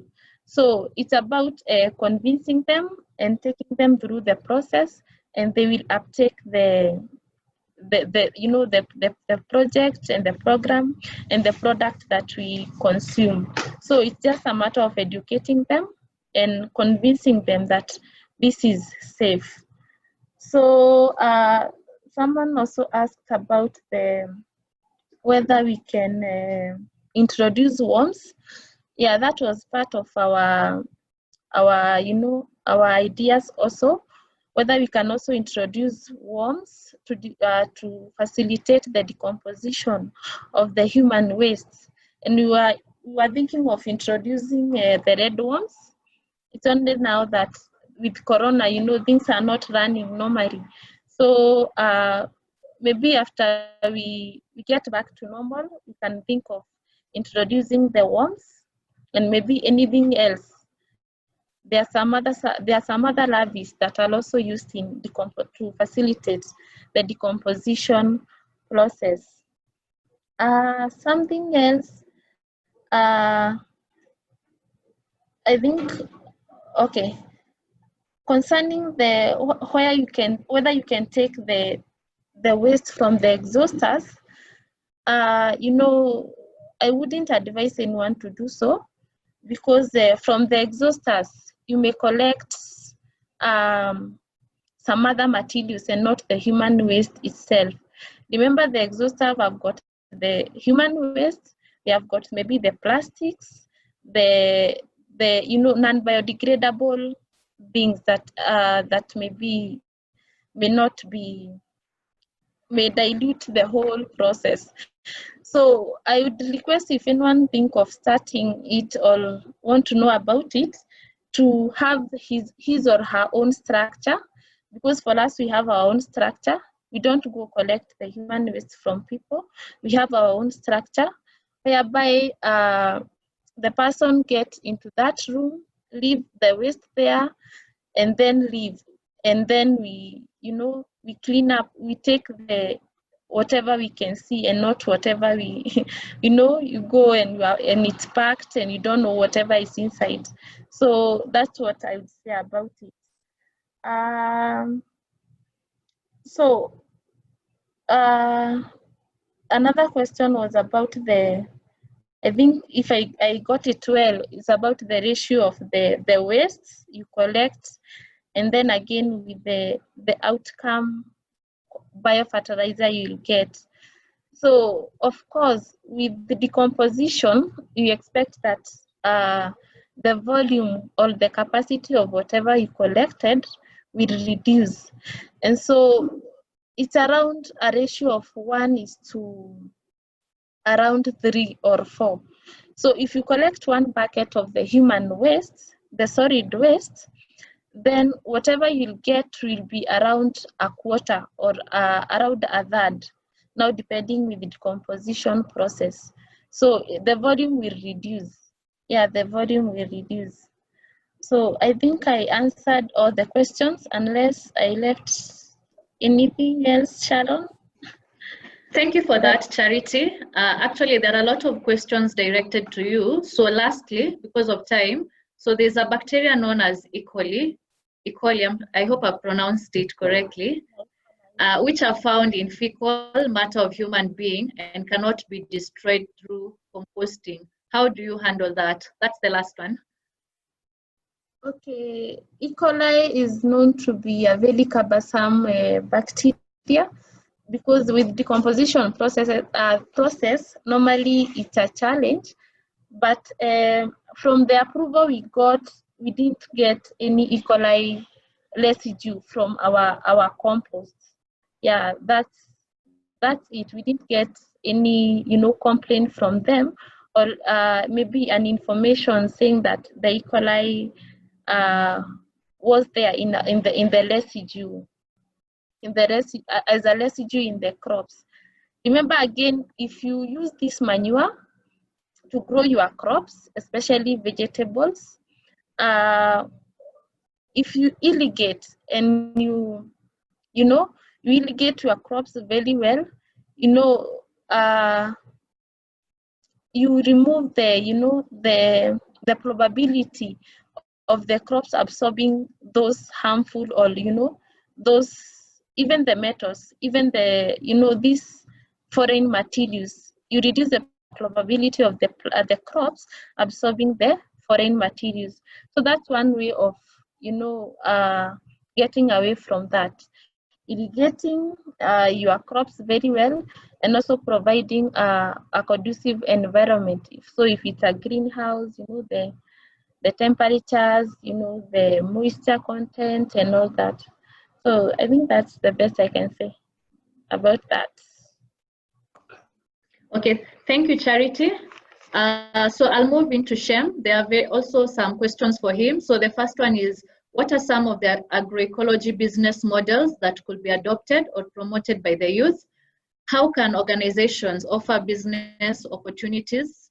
How can organizations offer business support programs to youth entrepreneurs? And then this one is a comment that there is need to invest in innovative water harvesting techniques among the youth, especially in dryland areas. And the other one is a question to Shem. What is the relationship between industrial seed, commercial seed, and open pollinated hybrids? And one from Mr. Parker, he says he disagrees that modern chemistry is selective. In his argument, he argues that if it's used well, it's a component of safe and environment food production. I hope Shem will also be able to comment on that. And land was a prominent issue that most of you raised. So how do we change this perception of family land, especially through behavioral change, so that at least land that is underutilized can be used by the youth for farming? And the other question is, what do we really mean when we talk about financial support that addresses the youth financial needs? And in relation to the same question on finance, how do we bridge that financial gap amongst the financial institutions and the youth? And the other one is, how do we change the negative perception the youth have in agriculture? And this one is in regards to the mapping study. Did the study find the issue of youth and financial illiteracy as a problem? And the other one, still on the mapping study, where in Kenya does agroecology seem to succeed? And what is the role of the county government in promoting agroecology, since at the moment agriculture is devolved? And the other one is, which age of youth cohort is mostly involved in agroecology? Yeah, those are the questions for Shem, so I hope you'll be able to respond. Yes, let me intervene. Shem, I'm sorry for this. Yes, quite a lot of questions coming in, and I'm sure some Shem can be able to answer. But there are those questions that perhaps all of us, we need to think around it and be able to provide answers. So Shem, please talk what you can, and then next we'll open a plenary session where we get to discuss some of these issues. So kindly, if you'd wish to speak, raise your hand. If you click on the participants feature, below it, you'll be able to see a feature, raise your hand. And I'm sure Sharon will be able to spot you. Yeah, so Shem, you can take over briefly because I see time is not on our side. Thank you. Okay, thank you so much. I will try to be as quick as I can manage. So the first question was, some of the agroecology business models that could be adopted. If you look at the presentation, I think you will agree that first and foremost, we need to take advantage of the social capital that is amongst ourselves. That basically means, joining forces and, undertaking common interest group activities. By so doing, you tend to, can I say, lure lucrative markets, because then you are capable of meeting quantities and qualities that are required by the market, but also in such a way you are able to support each other and make strides and grow. So I think the element of cooperatives and youths coming together and making sure that they are supporting each other will be of great help. How can organizations offer business support programs to youth entrepreneurs? I think Yalta will be doing this. One of the things Yalta will be doing. Perhaps Samuel or Bente can also add into this. There is need to invest in innovative water harvesting techniques. I think I can't agree more with this.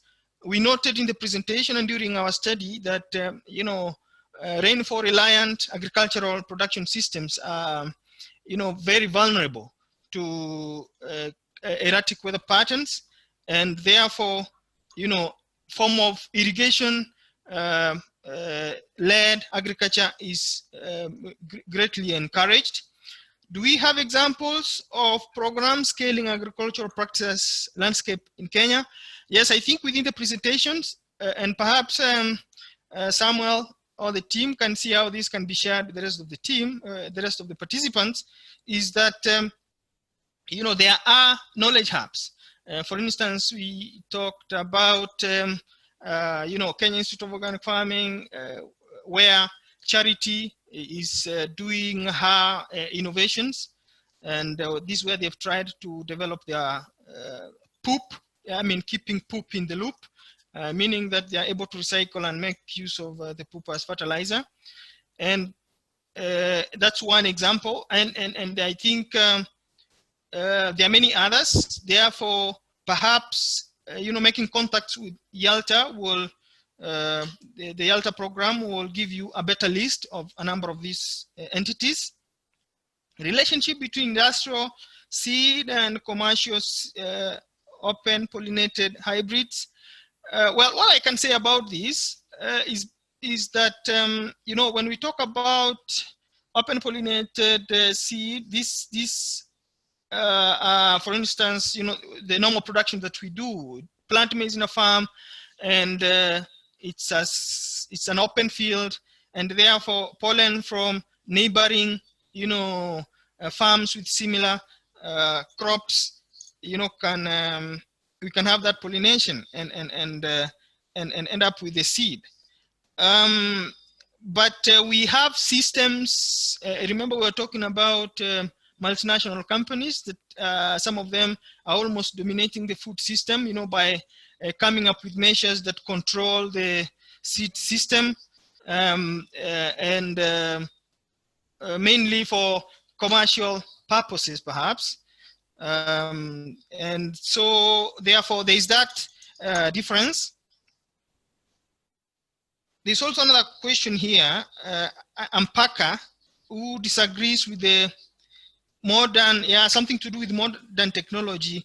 I think I agree with him in this context, and I hope, I think this is what I'm reading from his comment, that, and remember in the presentation we said that agroecology has a strong component, a science-based component, and therefore, if this science behind it is used in a safe environment promoting way, then certainly that's a welcome input into the whole agroecology system. But if it is modern chemistry that destabilizes the ecological balance, then already that's a departure point from what agroecology is. Now, change perception of family, land, behavior change, allow underutilized land. I don't understand this, but I think what we are saying is that land certainly is a big challenge when we look at youth in agroecology. Remember, we said in the presentation that to a large extent, land in Kenya, especially when we look at the youth, they inherit land from their parents, and most of the times, it's subdivided land within the family. So if you're 10 boys, as it is in Africa, the household size is usually big. Let's talk about 6 or 5. Then you see how the little land that you are sitting on as a family and a household, our father, is being subdivided. And I think what we should do, and together with the youth, is, remember we talked about social capital, how the youth can come together and, consolidate the little each one has, and then they can engage into production, a common interest, activity, so to speak, that they agree as a group, like what Charity is doing at the Green Toilet Socialite group. So I think one of the best ways to address this land issue is see how, as youth, we can come together and take advantage of the strengths each one of us in the group has. What do we really mean when we talk about financial support that addresses youth financial needs? What we mean in this case is, remember in the presentation we said the various challenges youth face in accessing credit. For instance, they don't have significant or sufficient collateral to really attach to a credit application. But if we had credit products that are looking at other forms of risk management apart from collateral, then we are talking about an appropriate financial support strategy for the youth. I mean, looking at the context within which they operate. We also know that, if you are in agriculture or agroecology, for instance, if you plant your crops today, you don't expect to harvest next month. And that is, what the financial institutions tend to believe from, in terms of what happens in the loan applications. You see, you make an application today and you are supposed to start repaying next month. Certainly, that does not, align well with the dynamics in agriculture. And so that is what we mean by having products that, fit the youth. I'm about to finish. How do we change? Yeah, sure. Because of time, few seconds, maybe. Yes. What is the role of county governments in promoting agriculture? agroecology. You know, and I agree with this because agriculture is devolved in Kenya, and therefore perhaps, and that's why I remember in the presentation we were talking about having platforms and networks right from the county level to the national level and perhaps to the regional level. So at the county level, we can have the county include agroecological actors in their stakeholder meetings and make sure that there is more information going out about agroecology and perhaps then promoting this practice. Yeah, the last sure. one, which age of youth cohort is mostly engaged? Time. Yeah. In agroecology, yes. So during our study, and you could see from the various pictures that we took during the mapping exercise, many of the youth were between the age of 18 to 30, 32 thereabout, and many of them are those who are after, you know, high school or perhaps college graduates, so to speak. Thank you, Sam. Okay. Thanks so much, Shem.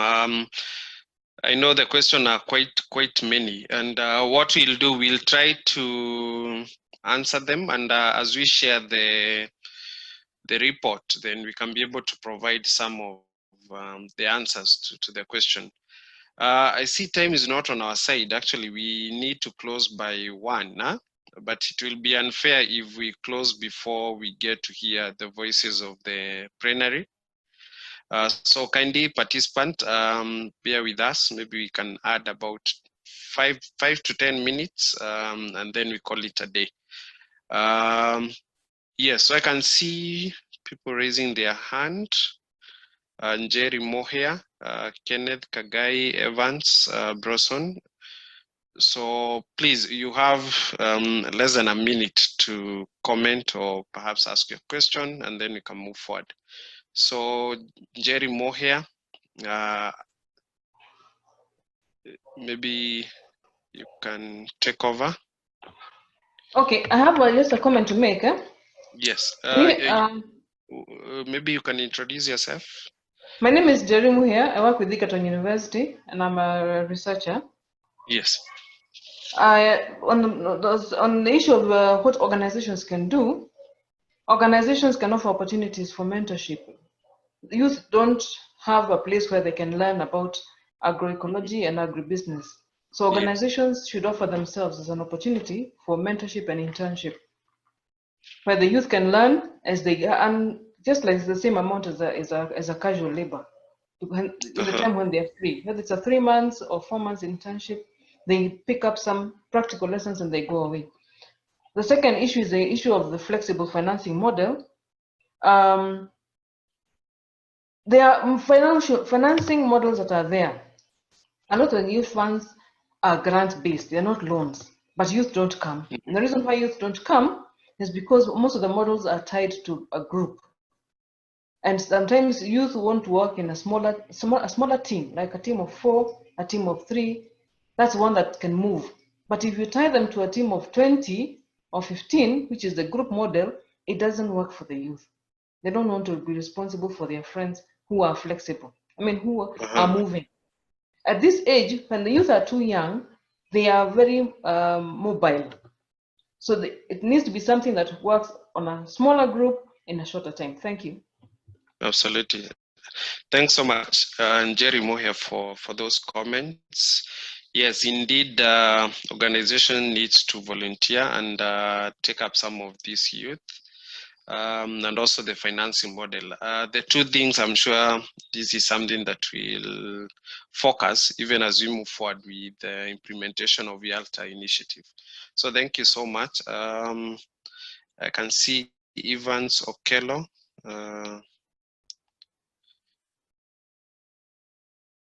Evans, maybe you, yeah. I don't know, can you hear me?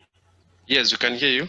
Thank you so much. My name is Evans Okello. I work with the Study Foundation. This is a non-governmental organization based in Nairobi and Kilifi.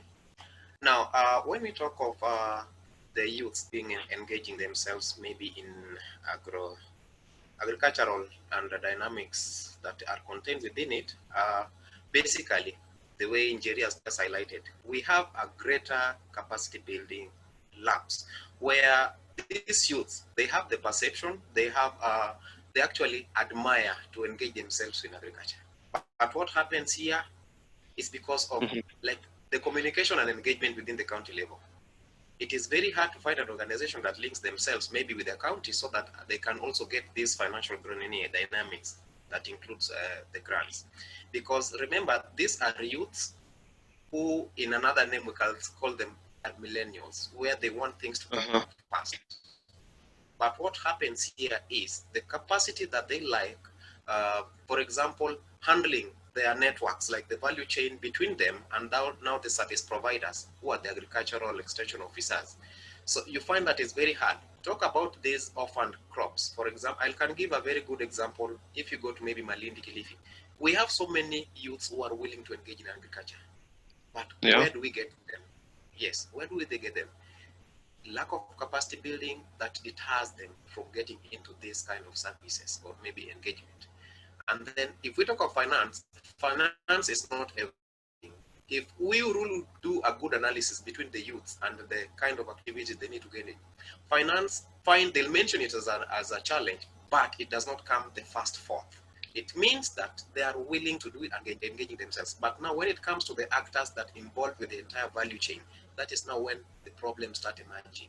Because yes, they will say we have the production, the quality of production is well good, but now where do we get this market? You see, now that's now where the challenge comes from. Because the county itself is not even willing to support these initiatives. They'll only identify one or two. But for you now to get a complete setup or a system where they really engage youths in such kind of platforms that can enable them now to get awareness, that is where now we have challenges. That is why now you see most of NGOs comes in. I can better give you a very good example of the kind of organization we're now doing. There's a program called Vijabis that is currently taking place in Nakuru County and Kilifi County, where we are now giving a grant of 200 million to the youths. But the moment we are trying to look for these youths to engage in agribusiness, just coming up with their own ideas so that we can also support them, we could not get them. You get now. The lack of communication and of course the attachment, the organizations can now give this support to them. But otherwise, I know the youths are having the will and of course to engage in so much agricultural or agronomic practices. Sure. So that is much that I can say. But when you talk of the grants or financial challenges, it's not. It is not really coming. Let the idea come first before we talk money, of the finance. That yes, we talk of money. Yes. Good. Thanks so much, Evans. A good job you're doing with Vijabiz is a project that we know very well, and even as we move forward, we'll definitely reach out to you. Yes, I see time is up, but I kindly request if you can give us 10 minutes to finalize. So I'll give one or two people to comment. I see their hands are up, and then we can move forward with the next one. So Branson, I'm unmuting you, so you can take over. 1 minute, please. Bronson. Sorry, yes. Yeah, I'm Bronson. I work with the Source organization. I think I just graduated recently from JQ University. I work with the Source Plus. The Source Plus actually started as a group of 2 youths, me and my colleague. More it can be found actually in the website. I think I shared it during the introduction. Sorry for the noise. I'm working from home. So the key thing is actually, as Mr. Evans said, actually, the key thing I look at into ideas. That's the basic thing. I think one of the major challenges actually facing as youth, I might have an idea, but I can't present it because once bitten, twice shy. I think we did it twice. It tends, there's big sharks in the market who are in this agribusiness. They tend to steal the youth's ideas. And that's one of the major factors actually brings the negative attitude, which you mentioned actually earlier within the group. Within that. Apart from that, the second thing is talking about grants and loans. As also Ms. Njeri said, actually from Megaton, the key thing with grants, actually the challenge which I've faced actually personally during our growth, though we've conducted around 4 projects right now. One, it being in Abbeef, and it has, we formed cooperative of 300 youths, courtesy of being a youth. I think we got that one. It's doing well. And it also key in one major factor into water production and in agricultural area, semi-arid regions, actually. That's the key thing.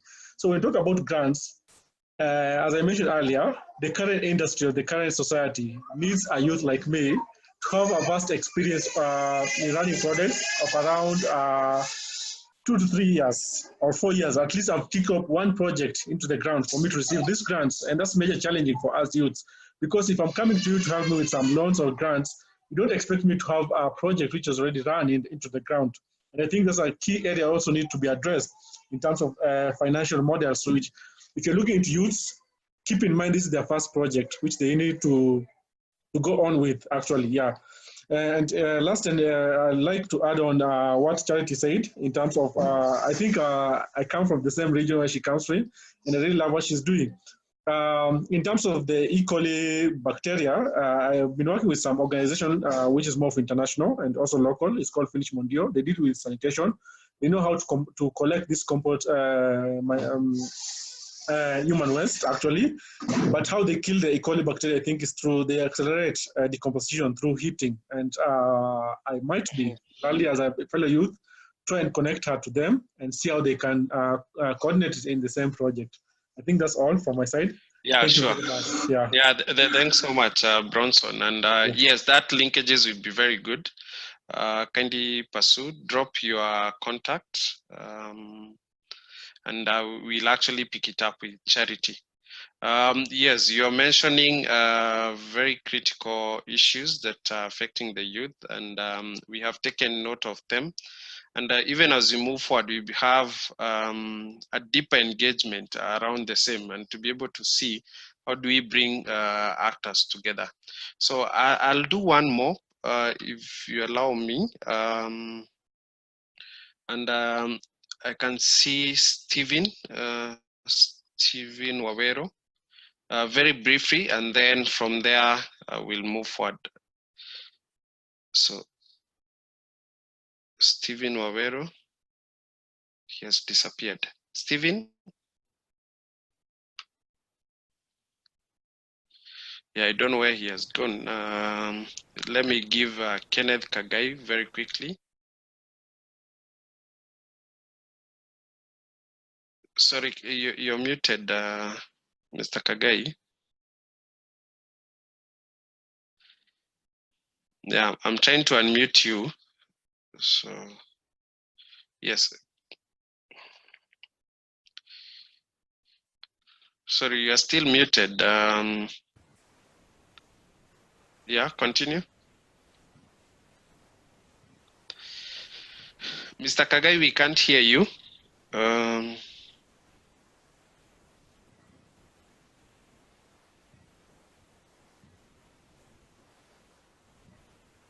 Unfortunately, we can't hear you.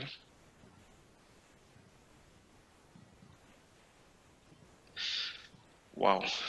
Yeah, so it's unfortunate we can't hear you. Mr. Kagai, if you don't mind, maybe you can drop us a chat.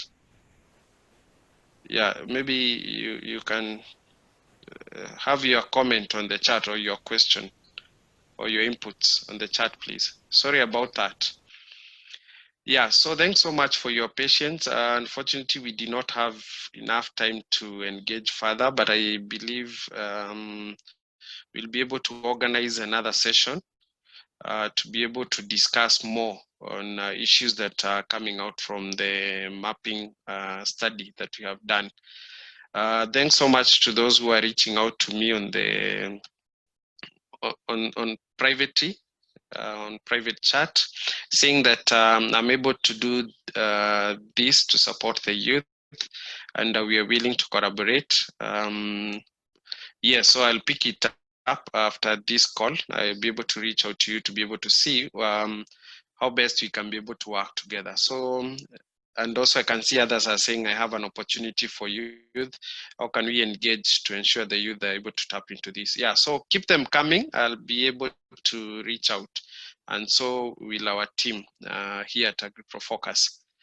At this point, I would wish to invite Bente just to be able to share with us. So what next for Yalta after this? This is the beginning, so what next? And then from there, we'll be able to wrap up. So Bente, briefly, if you can take over. Yeah, thank you, Samuel. Thank you, everyone. I think there have been so many ideas that have been shared in the chat that needs to be addressed more. So I think that's very promising.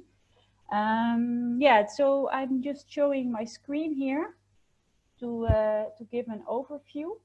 Well, you're all here in the mapping validation workshop. So out of those mapping studies, we identified, and also from this workshop, some key issues that we want to dive into further.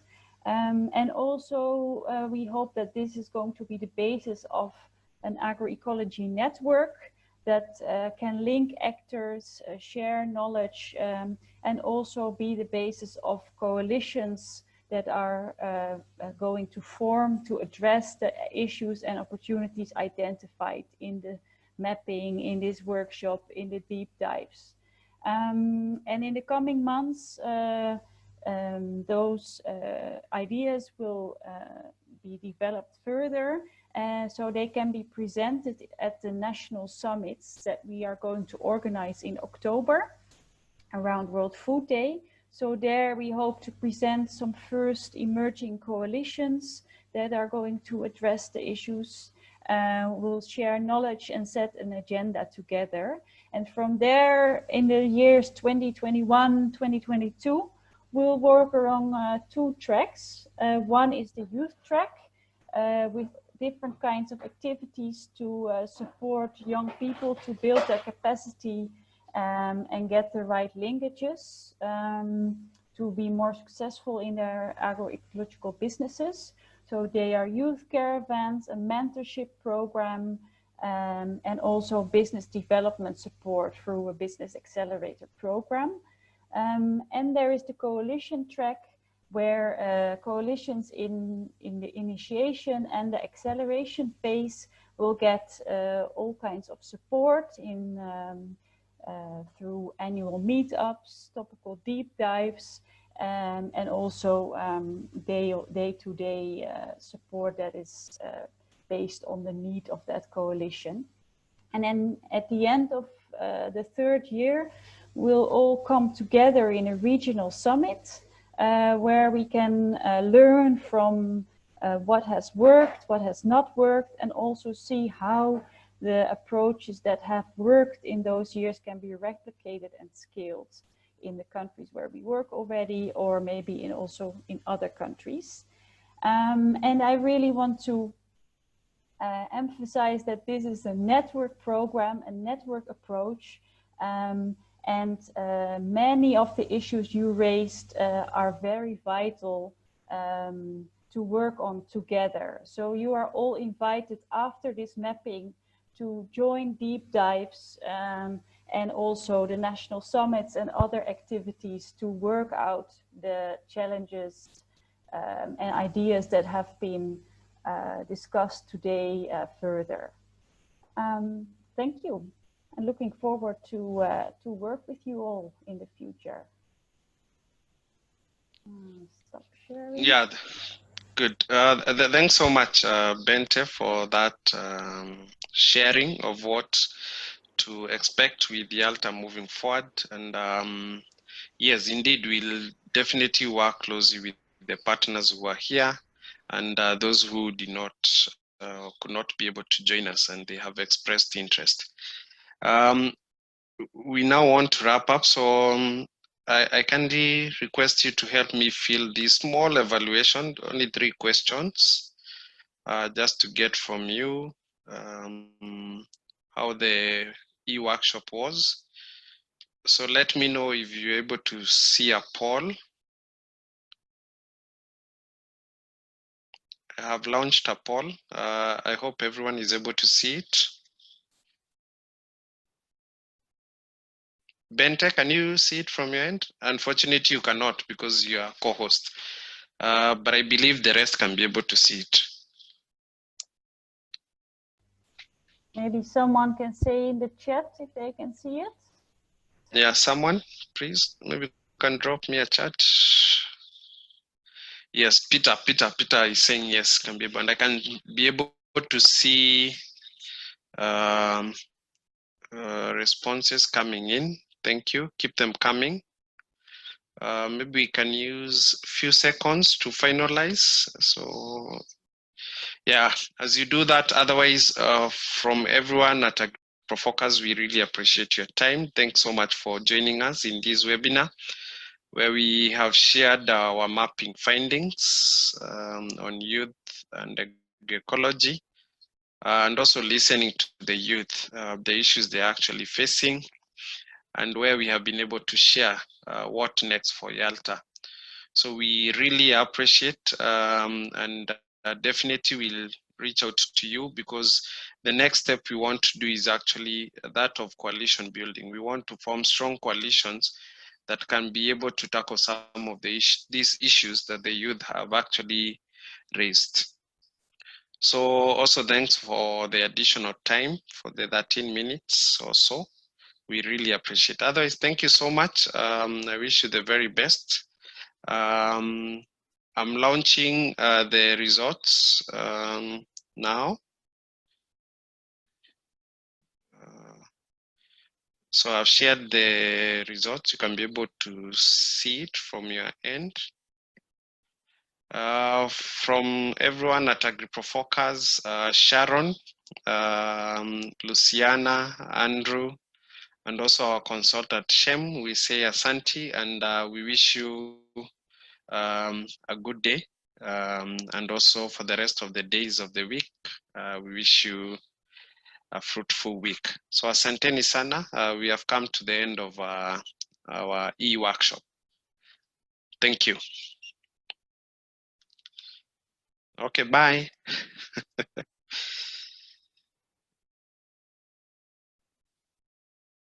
Good, thank you. Otherwise, thank you, bye.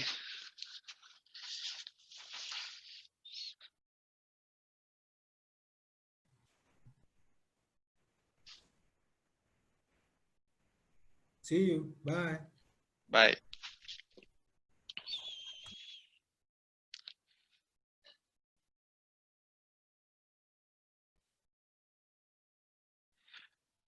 Good, so now I'm ending the meeting. See you next time, bye.